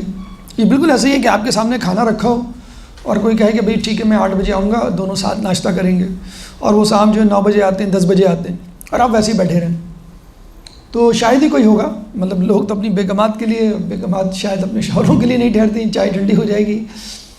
تو رسول وہاں پہ کھڑے رہے اور کئی گھنٹے کے بعد جب ہمارے یاسر آتے ہیں تو وہ کہتے ہیں یا رسول اللہ آپ نے اپنے جانوروں کو چرانا کیوں نہیں شروع کیا؟ کہ ہم نے فیصلہ کیا تھا کہ ہم دونوں ایک ساتھ چرائیں گے۔ تو ان کے دل میں ان کی بڑی عزت اور وہ پیدا ہوئی۔ تو رسول اللہ پہ جو لوگ ایمان لائے تھے، دھڑا دھڑ جسے کہتے ہیں، تو وہ اس لیے رسول اللہ کی سیرت جو سلیم الفطرت تھے وہ پہچان گئے تھے کہ یہ وہی شخص ہے جس کے ساتھ میں نے یہ معاملہ کیا تھا، اور اب جو ہے وہ نبوت کا دعویٰ کر رہا تو یقیناً صحیح ہوگا۔ بہرحال تو ہمارے یاسر بڑے خوش ہوئے اس بات سے کہ مجھے ایک ایسا ساتھی ملا جو وعدے کا پابند ہے۔ اچھا اسی حوالے سے رسول کی ذات سے ایک فرضی داستان گڑھی ہوئی ہے جو ہماری کتابوں میں نہیں ہے، غیر شیعہ کتب میں ہے، کہ رسول اللہ اپنے ساتھی کے ساتھ مکے کی کسی پہاڑی پر چرا رہے تھے اپنے جانور کو، تو انہوں نے اپنے ساتھی سے کہا کہ آج رات یا آج کے دن جو ہے میں فلاں مقام پر جاؤں گا، تم میری بھیڑ بکریوں کا خیال رکھ لینا۔ اور وہ کون سی محفل تھی؟ راگ و رنگ موسیقی کی محفل تھی، نعوذ باللہ۔ اور رسول وہاں پہ گئے، لیکن رسول اللہ کی یہ جو ہے وہ خواہش اللہ نے پوری نہیں ہونے دی اور رسول اللہ کو سلا دیا، یا نعوذ باللہ جب موسیقی کی آواز ان کے کانوں پہ پڑی تو اللہ کو ناگوار گزرا، اللہ نے ان کو سلا دیا، تو اللہ نے ان کو اس طرح بچا لیا۔ تو ہمارے نزدیک نبی گناہ تو کیا، گناہ کا ارادہ بھی نہیں کرتا، وہ مقام عصمت پر ہوتا ہے۔ اگر اس طرح وہ سوچنا شروع کر دے اور کرنا شروع کر دے تو ہمارے نزدیک جو ہے وہ پھر اپنی نبوت سے وہ گر جائے گا، اور کوئی نبی ایسا نہیں گزرا جو گناہ گار ہو، چاہے ایک گناہ کا مالک کیوں نہ، کوئی گناہ کسی نبی نے نہیں کیا۔ اگر آدم علیہ السلام نے ترک ممنوعہ شجر ممنوعہ کا پھل کھایا تو وہ ترک اولا تھا، یونس علیہ السلام کا مچھلی کے پیٹ میں جانا وہ بھی ترک اولا کا نتیجہ تھا۔ کسی نبی نے کوئی حرام نہیں کیا، ان کا اگر جو عمل جس کی وجہ سے اللہ تعالیٰ نے ان کو سزا دی وہ ترک اولا تھا، کیونکہ اللہ تعالیٰ پسند نہیں کرتا میرے نبی کے لیے کوئی ایسا عمل کہ جو ترک اولا کا سبب بنے، حرام اور مکروہ تو بہت دور کی بات ہے۔ تو رسول اللہ نے غلہ بانی کی، اور یہ بھی ملتا ہے تاریخ میں کہ رسول اللہ کے پاس 100 مویشی تھے، 100 بھیڑ، 100 بکریاں، 100 اونٹ، یا مکس کر کے ٹوٹل ان کی جو مویشیوں کی تعداد تھی وہ 100 تھی، اور کہتے تھے کہ جب بھی 100 میں سے تعداد بڑھتی یعنی 101 تو وہ فوراً اسی دن ایک جانور ذبح کر دیا کرتے تھے، یعنی 100 سے زیادہ نہیں ہونے دیتے تھے۔ اچھا آج کل لوگ ماشاءاللہ کچھ لوگ ایسے بھی ہیں وہ بھی یہی کہتے ہیں کہ مثلا ہم اتنا کمائیں گے، اتنی بڑے فلیٹ میں مکان میں رہیں گے، اتنے ڈریس ہوں گے، اتنا کھائیں گے، اس سے زیادہ ہم دے دیں گے، یعنی اس سے زیادہ کمائی ہوئی، اس سے زیادہ ڈریس، اس سے زیادہ کھانا تو ہم لوگوں کو دے دیں گے، اور وہ کہتے ہیں بس یہ کافی ہے۔ اور کچھ لوگ ہیں کہ جن کا پیٹ نہیں بھرتا، زیادہ سے زیادہ ڈریس ہوں، جتنے زیادہ کمائی کے طریقے ہوں وہ فوراً اس کی طرف لپکتے ہیں۔ تو اصل چیز ہے کہ ضروریات آپ کی پوری ہو جائیں۔ اب ہر شخص کی ضروریات مختلف ہوا کرتی تھیں، یعنی آپ کا جو ہے وہ خرچہ 50,000 میں چل جاتا ہے، ٹھیک ہے، ایک کا خرچہ جو ہے وہ 20,000 میں چل جاتا ہے، ٹھیک ہے۔ آپ کسی کو مجبور نہ کہیں 20,000 خرچے والا کہ بھئی تم 50 کیوں کماتے ہو، یا 50 والا لاکھ کوئی نہ کہے۔ ہر آدمی اپنی ضروریات اور اپنی شان کے حساب سے اگر کما رہا ہے تو اس میں کوئی قباحت نہیں، یعنی ضرورت سے بڑھ کر، ضرورت تو خیر 2 روٹی کی ہے، کافی ہے، لیکن اپنے سٹیٹس کو مینٹین کرنے کے لیے آپ کا خاندان، آپ کی پڑھائی یا آپ کی قابلیت، آپ کا بود و باش، آپ کا ملنا جلنا ایسے لوگوں میں ہے کہ جس میں آپ مس فٹ نظر نہ آئیں، تو ٹھیک ہے آپ کما سکتے ہیں، آپ کی سواری، آپ کا لباس، آپ کا گھر اس طرح کا اگر ہو جائے اور اس کے لیے کچھ محنت کرنی پڑ جائے، اس میں کوئی قباحت نہیں۔ شان کے مطابق اللہ تعالیٰ پسند کرتا ہے کہ انسان زندگی گزارے۔ وَأَمَّا بِنِعْمَتِ رَبِّكَ فَحَدِّثْ، کہ جب اللہ تعالیٰ کی نعمتیں تم پر ہوں تو اس کا اظہار کرو۔ آپ کما رہے ہیں تو اچھے کپڑے پہنیں، یہ نہیں کہ آپ نے کہا نہیں میں کما تو رہا ہوں لیکن بس میں سادہ زندگی گزاروں گا۔ آپ اچھی گاڑی لیں، آپ اچھے گھر میں رہیں، آپ جو ہے دعوتوں میں اچھے کھانے رکھیں، اس میں کوئی قباحت نہیں۔ ہاں اپنی لمٹس کو کراس کرنا اور کم آمدنی ہونے کے باوجود زیادہ خرچہ کرنا جس کی وجہ سے آپ مقروض ہو جائیں، جس کی وجہ سے حرام کی طرف متوجہ یا مبتلا ہو جائیں، وہ پھر غلط ہے۔ تو رسول اللہ غلہ بانی کیا کرتے تھے، 100 ان کی وہ تھی، اور ایک لمٹ تھی انہوں نے رکھ لی ہوگی کہ بھئی 100 اس سے زیادہ نہیں۔ 100 کا مطلب ہے کہ اس میں ظاہر سی بات ہے وہ اپنی ہی ضروریات تو نہیں مد نظر رکھتے ہوں گے، ایک آدمی یا 10 آدمی کے لیے 100 بھی زیادہ ہے، تو ظاہر سی بات ہے کہ مکے کے لوگوں یا آس پاس دوست احباب رشتہ داروں ہی میں سب کچھ وہ بانٹ دیا کرتے تھے، جس طرح میں ان کے لباس، ان کے بود و باش، ان کی غذا کے حوالے سے ملتا ہے کہ 3 دن تک پیٹ بھر کے کھانا نہیں کھایا، تو اس کا مطلب ہے جو کچھ آتا تھا وہ، اور ویسے وہ مشہور تو تھے۔ آپ آج کسی کو قرضہ دے دیں، بلکہ آپ کسی سے پوچھ لیں بھئی آپ کو کسی چیز کی ضرورت ہو تو بتائیے گا، یا پیسے اگر آپ کو چاہیے انویسٹمنٹ کے لیے، دوسرے دن لوگ پہنچ جائیں گے، وہ نہیں تو کوئی اور صاحب پہنچ جائیں گے۔ اور ایک مرتبہ آپ نے کسی کی مدد کر دی، مثلا کچھ پیسے دے کر، آپ دیکھیے گا وہ شخص جو ہے وہ ہر مہینے یا کچھ عرصے بعد آپ کے دروازے پہ کھڑا ہوا ہوگا۔ تو آج کل ایک بڑا ایشو بھی ہو جاتا ہے کہ آپ کسی کی مدد کرتے ہیں اور وہ شخص گویا آپ پہ ڈپینڈنٹ ہو جاتا ہے، وہ آپ کو باندھ لیتا ہے کہ بھئی انصاف ہے، انصاف سے مجھے اتنا ملا کرے گا۔ تو آپ نے دیکھا ہوگا اکثر اوقات ایسا ایشو اور مسئلہ کھڑا ہو جاتا ہے۔ تو یہ بھی ضروری ہے کہ آپ ان لوگوں کو دیں جو مستحق ہوں۔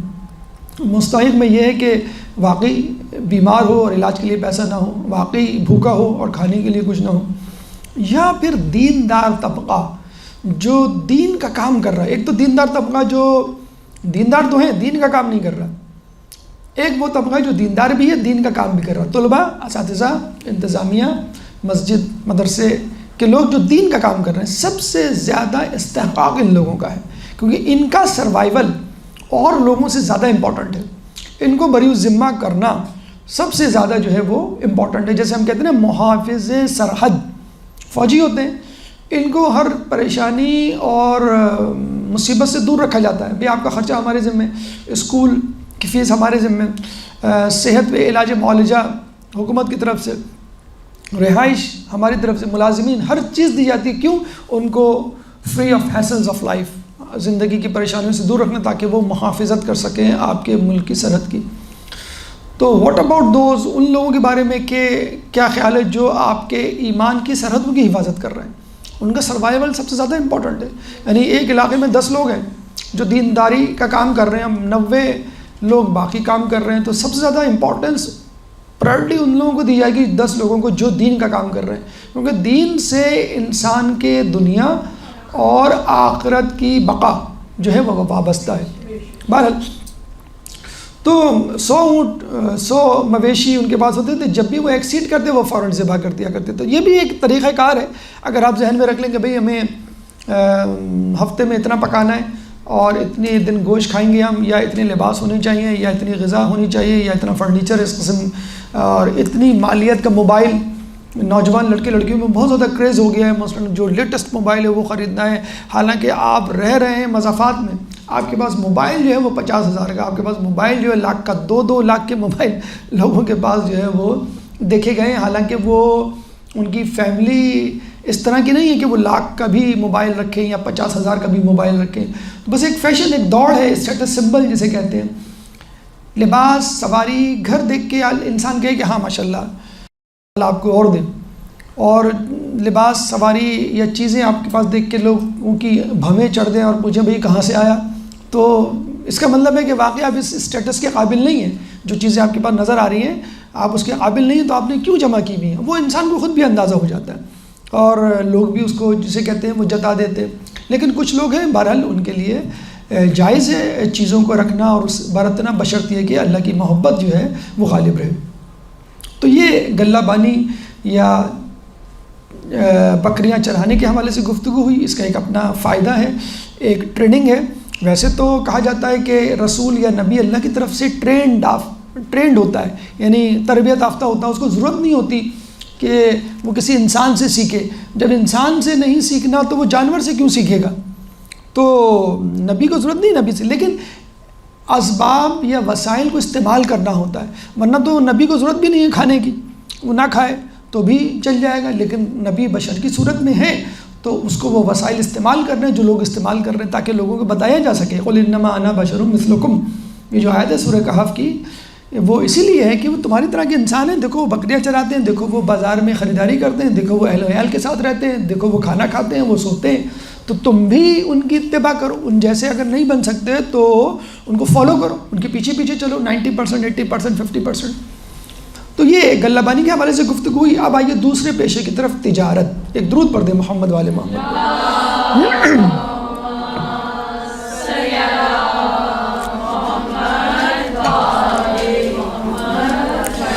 تجارت کی جسے کہتے ہیں کہ اگر ہم گفتگو کریں اور اس کے بیک گراؤنڈ میں جائیں تو بیسیکلی اگر آپ کہیں رسول اللہ کے خاندان کا خاندانی پیشہ یا ترہ امتیاز کریکٹرسٹک فیچر، یعنی دینداری، لوگوں کی مدد سے ہٹ کر، تو وہ تجارت تھا بیسیکلی۔ سورہ قریش آپ نے پڑھی ہوگی، لإلاف قریش إیلافہم رحلۃ الشتاء والصیف، جس میں تذکرہ کیا گیا ہے کہ قریش جو ہے وہ سفر کیا کرتے تھے سردیوں میں اور گرمیوں میں۔ سردیوں میں وہ جاتے تھے یمن، دسمبر جنوری کا مہینہ یمن، کیونکہ وہ گرم ترین علاقہ تھا، تو وہاں جو ہے وہ سردیاں اتنی نہیں تھیں، جیسے کوئی کینیڈا سے پاکستان آ جاتا ہے جون جولائی میں، جون جولائی میں نہیں، دسمبر جنوری میں، تو اس کے لیے یہاں کی سردی کینیڈا کی گرمی ہوگی، اور گرمیوں میں یہ لوگ چلے جاتے تھے شام، یعنی کوئی عرب علاقے کا شخص جو ہے وہ ایسی جگہ چلے جائے جہاں پر بہت زیادہ گرمی نہ ہو. جیسے کینیڈا ہے، وہاں جون جولائی میں آپ چلے جائیں تو وہ وہاں کی 26 ڈگری کی ہوتی ہے گرمی، جو آپ کا اے سی کا ٹیمپریچر ہوتا ہے آپ رکھتے ہیں اپنے گھروں میں. تو گرمیوں میں وہ جاتے تھے شام، ٹھیک ہے، کیونکہ ٹھنڈا علاقہ تھا، اور سردیوں میں جاتے تھے وہ یمن، کیونکہ وہ گرم علاقہ تھا. تو جنوری اور دسمبر بہت اچھا موسم ہوا کرتا تھا. تو عربوں میں، مکے والوں میں صاحب ایلاف سفر کرنے والے 4 لوگ تھے. نمبر 1 بنی ہاشم کے سردار جناب ہاشم، جو گئے تھے شام، اور شام کے بادشاہ سے ایک ایگریمنٹ کر کے آئے تھے کہ ہمارے اور آپ کے درمیان تجارت ہوا کرے گی. اور پھر جو ہے وہ تجارت ہوئی. بلکہ بہت مشہور واقعہ ہے، ان کا نام ہاشم پڑا ہی اسی لیے تھا. ہاشم کا مطلب ہوتا ہے، ہاشم نکلا حشم سے، ٹکڑے کرنے والا. تو یہ گئے تھے وہاں پر شام. قحط جب تھا مکے میں تو گندم لے کر آئے، اس کی روٹیاں پکائیں اور اس کو پھر ٹکڑے ٹکڑے کیا، اور پھر اس کو سالن میں ڈبویا، اور سالن میں ڈبو کے لوگوں کو کھلایا. مکے والوں کو سرید کہتے ہیں عربی میں، سے آتا ہے. شاید آپ کی نانی دادی جانتی ہوں گی، نہاری یا دال میں روٹی کے ٹکڑے ڈال کے لوگ ابھی بھی پرانے زمانے کے لوگ کھاتے ہیں. تو سرید، ہاشم ٹکڑے کرنا، ہاشم ٹکڑے کرنے والا. تو جناب ہاشم نے ایگریمنٹ کیا تھا کس سے؟ شام کے حکمران سے، اور اس کا بہت بڑا فائدہ ہوا جسے کہتے ہیں. ہمارے یہاں تو حکمران سالوں میں جا کے کوئی ایگریمنٹ کر پاتے ہیں مضبوط پائیدار قسم کا، جس سے عوام کو کوئی فائدہ ہو. نمبر 2 عبد الشمس، رسول اللہ کے اجداد میں سے یہ گئے تھے حبشہ. انہوں نے حبشہ کے بادشاہ سے ایگریمنٹ کیا تھا، وہاں کا راستہ کھولا اور وہاں آنا جانا لوگوں نے شروع کیا. اس کے بعد مطلب، رسول اللہ کے اجداد میں سے جنہوں نے یمن سے ایگریمنٹ کیا، یمن کے بادشاہ سے. چوتھے تھے مناف، مناف جنہوں نے ایران کے بادشاہ کسریٰ سے ایگریمنٹ کیا. تو یہ 4 افراد تھے جنہوں نے ایگریمنٹ کیے تھے شام، حبشہ، یمن اور ایران کے بادشاہ کسریٰ سے. جناب ہاشم، عبد الشمس، مطلب اور مناف. تو اب آپ دیکھ لیجئے، یہ چاروں رسول کے خاندان کے لوگ تھے، ان میں کوئی بھی باہر کا آدمی نہیں تھا، یعنی بنی ہاشم سے متعلق لوگ. تو basically they were the traders by birth. ان کی گٹھی میں، جسے کہتے ہیں نا، خون میں کچھ لوگوں کی کاروبار ہوتا ہے، کچھ لوگوں کی خون میں جو ملازمت ہوتی ہے، کچھ لوگوں کی خون میں جو ہے وہ بس پڑھائی ہوتی ہے، ریسرچ تحقیق ہوتی ہے. تو یہ رسول کی گٹھی میں جسے کہتے ہیں نا، ان کے لیے تجارت کرنا کوئی مشکل ہی نہیں تھا. اچھا، جب بچے تھے تو اپنے چچا ابو طالب کے ساتھ جایا کرتے تھے، وہ ان کو ٹپس دیا کرتے تھے، بتایا کرتے تھے کہ تجارت کیسے کرتے ہیں، اپرینٹسشپ، ہاؤس جاب یا جو بھی کہہ لیں آپ.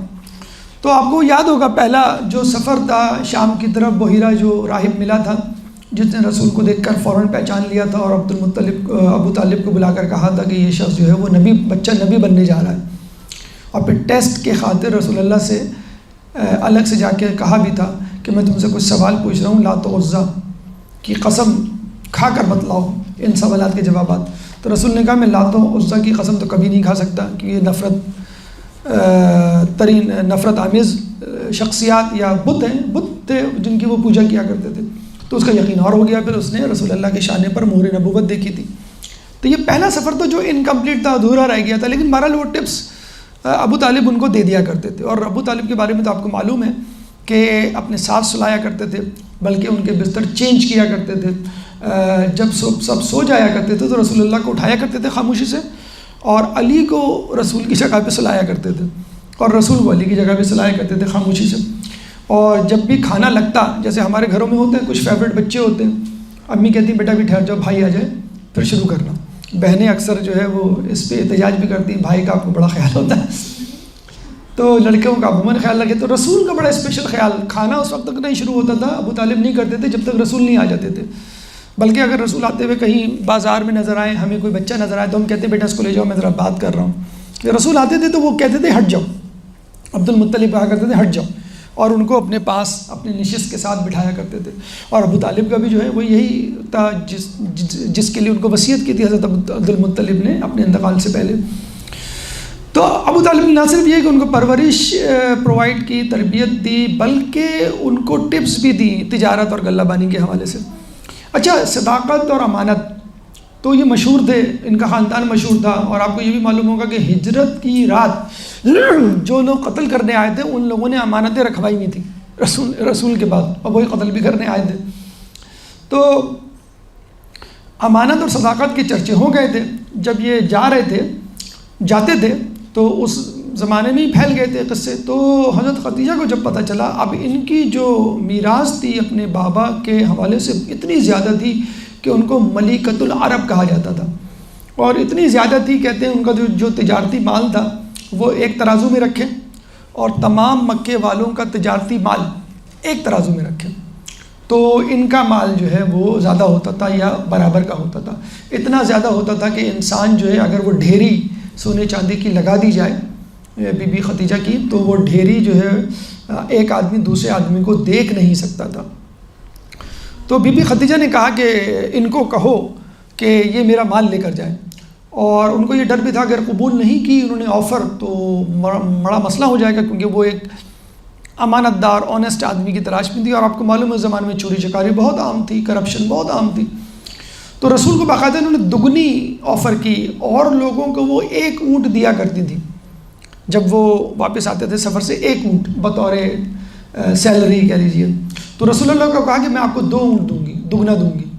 تو رسول اللہ راضی ہو گئے۔ ابو طالب، کچھ لوگ کہتے ہیں کہ ابو طالب نے خود رسول سے کہا کہ تم کہو تو میں بات کروں خدیجہ سے، ان کا مال جاتا ہے، تم لے کر مال جاؤ، کیونکہ رسول بہرحال ماشاءاللہ سیکھ چکے تھے، ساری ٹپس ساری ٹریننگ ان کو ہو چکی تھی۔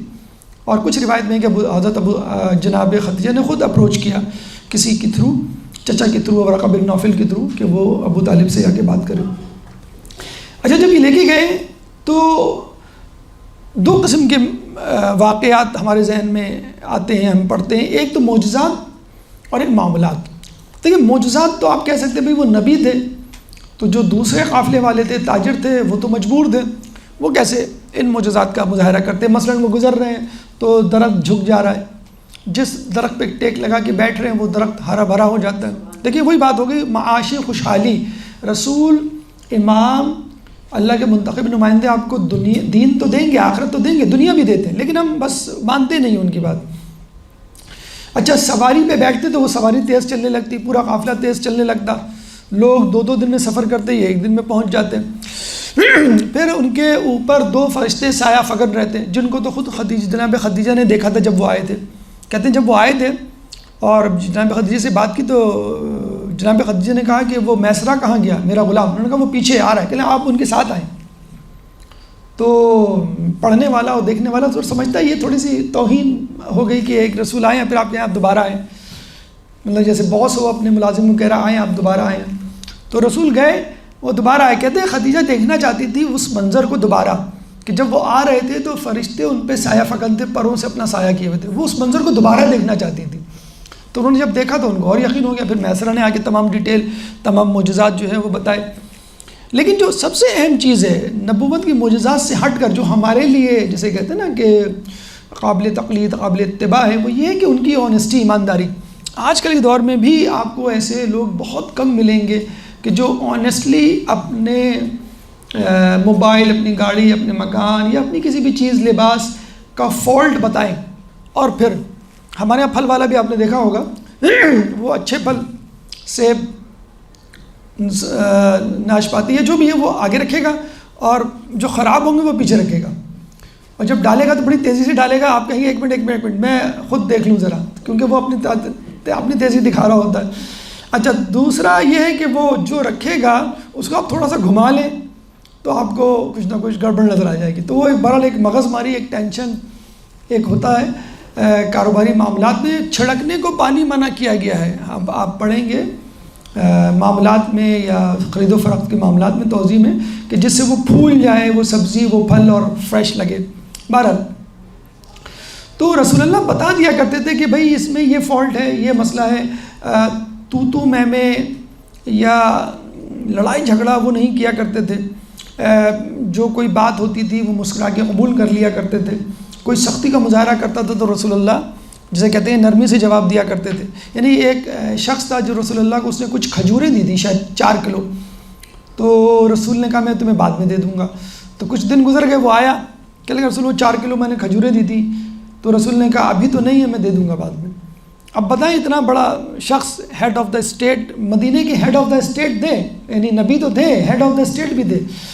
اس سے ایک آدمی کھڑا ہو کے کہہ رہا ہے 4 کلو کھجوریں میں نے دی تھی، وہ ذرا دے دیں مجھے. آپ سے کوئی پوچھ لے، مجھ سے کوئی پوچھ لے، بڑی محفل میں آپ کو پیسے دیے تھے 10,000 وہ دے دیں. اور رسول کہہ رہے ہیں ابھی تو نہیں ہے، جب ہوں گے تو دے دوں گا، بڑی معصومیت سے، بہت ہلکے اور نرم انداز سے. تو کچھ دنوں کے بعد پھر اس نے کہا وہ 4 کلو کھجوریں میری. رسول نے کہا ابھی تو نہیں ہے، ہوں گے تو دے دوں گا. پھر تیسری مرتبہ جب کہا تو رسول نے اصحاب سے کہا کوئی ہے جو مجھے قرضہ دے. تو ایک نے کہا میں دینے کے لیے تیار ہوں. تو کتنا چاہیے آپ کو قرضہ؟ یعنی 4 کلو مانگ رہا میں دے دوں. تو رسول نے کہا مجھے 8 کلو کھجور چاہیے. تو اس نے کہا ٹھیک ہے میں دینے کے لیے تیار ہوں. وہ 8 کلو کھجوریں لایا، رسول اللہ نے دے دی. اس نے کہا میرا قرضہ تو 4 کلو کا تھا. کہہ لیں کوئی بات نہیں، 4 کلو میری طرف سے. دیکھیں ان الحسنات یذہبن السیئات، قرآن میں اللہ فرماتا ہے کہ برائیوں کو اچھائیوں سے، ہمارا کیا ہے کہ تم 1 سناؤ گے تو میں 2 سناؤں گا. اینٹ کا جواب میں پتھر سے دوں گا. خاندانوں میں بھی یہ ہوتا ہے، دوست احباب اور کاروبار میں بھی ہوتا ہے، کوئی برائی کا جواب اچھائی سے نہیں دیتا ہے. تو رسول نے کہا کوئی بات نہیں، یہ 4 میری طرف سے. یعنی اس کو زیادہ جسے کہتے ہیں کہ دینا کہ جو آپ کے ساتھ سختی سے پیش آ رہا ہے. تو رسول اللہ بتا دیا کرتے تھے اس میں یہ فالٹ ہے. اور وہ لوگ گھور گھور کے دیکھا کرتے ہیں تم کون ہو، کوئی نئے آئے ہو، تم کیا مسئلہ ہے، تم تو الٹا بتا رہے ہو. اور ان کے جو قافلے والے تھے وہ پریشان رسول سے، بھیا اس طرح اگر آپ بتائیں گے تو کون قبول کرے گا. اچھا کچھ لوگ تو صرف رسول کو دیکھنے کے لیے آ جاتے تھے، یہ کون ہے، نعوذ باللہ من ذالک، بے وقوف تاجر کی جو اپنی مال کی خرابیاں بتا رہا ہے. لوگ دیکھنے آتے تھے یہ کون سا اچھمبا ہے ان کے نزدیک. تو اچھا ایک دفعہ رسول اللہ کہیں جا رہے تھے، انہوں نے کہا کہ اپنے ساتھی کو ذرا یہ مال کی حفاظت کرنا، میں آتا ہوں ابھی. تو یہ اونٹ ہیں اور یہ اتنے کے اونٹ ہیں، ایک اونٹ اس میں لنگڑا ہے، اس کی قیمت آدھی لینا. اب یہ رسول چلے گئے، اب واپس آئے تو سارے اونٹ غائب، بک گئے سارے. انہوں نے کہا پیسے کہیں پیسے اتنے، کہہ لیں گے وہ جو لنگڑا اونٹ تھا اس نے کہا کہ او رسول میں محمد میں بتانا بھول گیا، وہ میں نے ایسے ہی دے دیا اس کو. اب رسول دیوانہ وار بھاگے اس شخص کو ڈھونڈتے ہوئے اور اس تک پہنچے اور اس کو کہا کہ بھئی معافی چاہتا ہوں، آپ کے پاس ایک لنگڑا اونٹ آ گیا، اس کے یہ پیسے.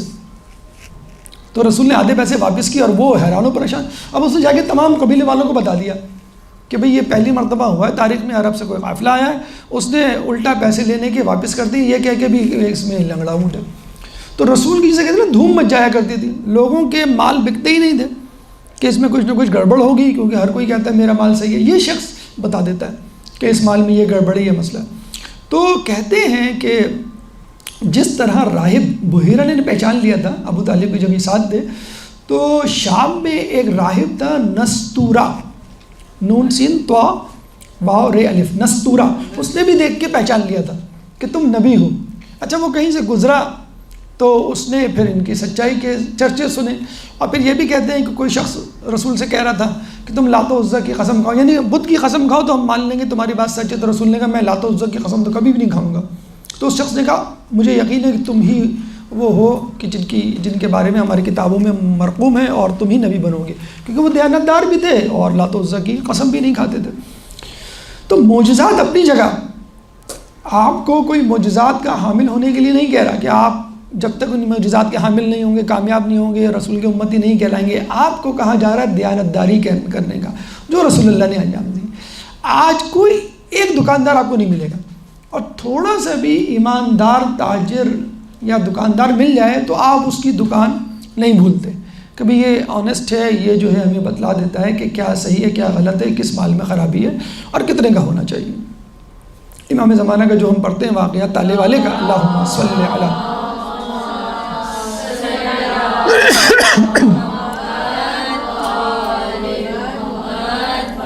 تو اس امانتداری کو دیکھ کے بی بی خدیجہ بہت امپریس ہوئی. وہ تو تلاش میں تھی کوئی ایسا شخص ملے، حالانکہ لوگوں کی طرف سے، بادشاہوں کی طرف سے پیشکش تھی، خواستگاری تھی، لیکن آپ نے جو رسول اللہ کو قبول کیا. جب اس میں بھی یہ تھا رسول اللہ کی طرف سے 20 اونٹنیاں دی گئی تھیں، یعنی نعوذ باللہ رسول اللہ بالکل قلاش مفلس نہیں تھے. تو 20 اونٹنیاں دینے کا مطلب ایک ریزنیبل اماؤنٹ ان کے پاس تھی. وہ ٹھیک ہے مڈل کلاس کے تھے، لیکن قصب معاش کر کے خود کمایا کرتے تھے.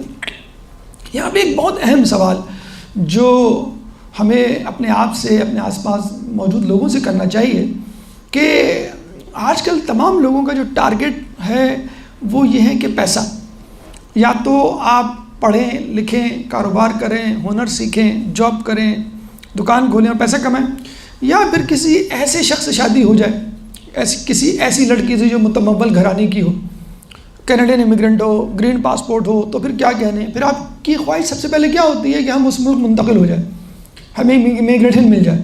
مطلب بعض اوقات تو یہ ہوتا ہے کچھ ہوتی بھی نہیں لڑکی یا لڑکا، دونوں صورتوں میں ایسا ممکن ہے، لیکن گرین کارڈ ہوتا ہے، نیشنلٹی ہوتی ہے، لوگ جو ہے فوراً وہ ہو جاتے ہیں، ٹیمپٹ ہو جاتے ہیں۔ رسول کے پاس بعض اوقات خیال آتا ہے کہ رسول کے پاس بہترین اپارچونیٹی تھی، جناب خدیجہ کو لے کے شام شفٹ ہو جاتے، وہاں گھر بار بناتے، وہاں کی نیشنلٹی لیتے، گرین کارڈ لیتے اور پھر وہیں رہتے۔ کیا ضرورت تھی مکے کے جاہل معاشرے کو منہ لگانے کی؟ ملکۃ العرب سے شادی ہوئی تھی اور وائنڈ اپ کرتے اپنا کام جو کر رہے تھے۔ لیکن دیکھیں انہوں نے اپنی بیوی کی ساری دولت کو خرچ کر دیا۔ ایک تو وہ ہوتا ہے نا کہ جس کی نظریں لڑکی کے مال پر ہوتی ہے اور وہ انجوائے کرتا ہے، رسول نے انجوائے نہیں کیا، اس کو خرچ کر دیا۔ اب یہ بھی دیکھیے بی بی خدیجہ حالانکہ مالی اعتبار سے رسول ان کے سامنے کچھ بھی نہیں تھے، اور بی بی خدیجہ کے پاس سب کچھ تھا، حالانکہ وہ چاہتی تو یہ کہہ سکتی تھی بھئی یہ سب چیزیں چھوڑ دو، یہ تو مسئلہ ہو جائے گا، ہمارا پاس جو مال ہے، کاروبار ہے، وہ بھی ٹھپ ہو جائے گا۔ آپ اس عورت کی عظمت دیکھیے کہ اس معظمہ نے اپنی دولت، سونا، چاندی، مویشی، غلام، کنیز، مکے میں ورقہ بن نوفل اپنے چچا کو کہا کہ یہ جا کے رکھ دیجئے اور میری طرف سے اعلان کر دیجئے۔ کیا اعلان کر دیجئے؟ کہ آج سے میرا مال، میرے مویشی، میرے کنیز، میرے غلام سب اور میں سب محمد کے، وہ جیسا چاہیں تصرف کریں۔ دیکھیے بی بی خدیجہ کو کہنے کی کیا ضرورت تھی؟ مطلب وہ صرف یہ کہتی تھی میرا مال، میرے مویشی، سونا، چاندی، میرے غلام، میری کنیز، دیٹس اٹ، سب محمد کے، وہ جیسے چاہیں تصرف کریں۔ لیکن وہ کیا کہہ رہی ہے؟ میرا مال، سونا، چاندی، مویشی، غلام، کنیز اور میں، یعنی میری حیثیت کنیز کسی، میری حیثیت غلام کسی، میری حیثیت سونا چاندی، ایسٹس کسی، جیسے چاہے تصرف کریں، میں کچھ نہیں کہوں گی۔ تو یہ ہے کنیزی میں دینا اپنے آپ کو، یہ ہے غلامی میں دینا رسول اللہ کی، کہ اتنی بڑی ملکہ، اتنی بڑی متمول گھرانے کی خاتون وہ کہہ رہی ہے کہ میرا سب کچھ آپ کا، اور لوگوں کے سامنے کہہ رہی ہے، اکیلے میں، تنہائی میں نہیں کہہ رہی کہ آپ جیسے چاہیں یوز کریں، میری طرف سے کوئی آپ کو وہ نہیں ہے، جیسے کہتے ہیں کہ ممانعت، لوگوں کے سامنے، تاکہ لوگ گواہ رہے، پورا مکہ گواہ رہے۔ یعنی کہتے ہیں کہ جب رسول اللہ، یہ جناب خدیجہ کی وہ سونے چاندی کی ڈھیری لگائی گئی مسجد نبوی کے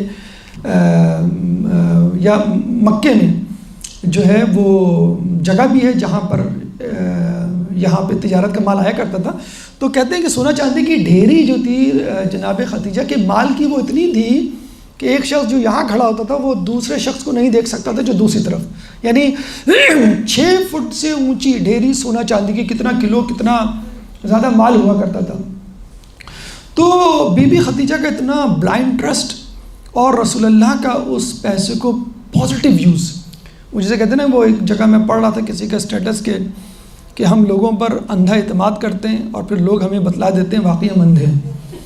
تو ایسے جلے کٹے اسٹیٹس بھی پڑھنے کو ملتے ہیں اور دلچسپ بھی ہوتے ہیں، بعض اوقات حال دل بھی ہوتا ہے، خاندانی معاملات بھی لوگ ڈسکس کرتے ہیں۔ لیکن کسی نے کیا خوب لکھا ہے اسٹیٹس پہ کہ ہم لکھتے کسی اور کے لیے ہیں، پڑھتا کوئی اور ہے، سمجھتا کوئی اور ہے۔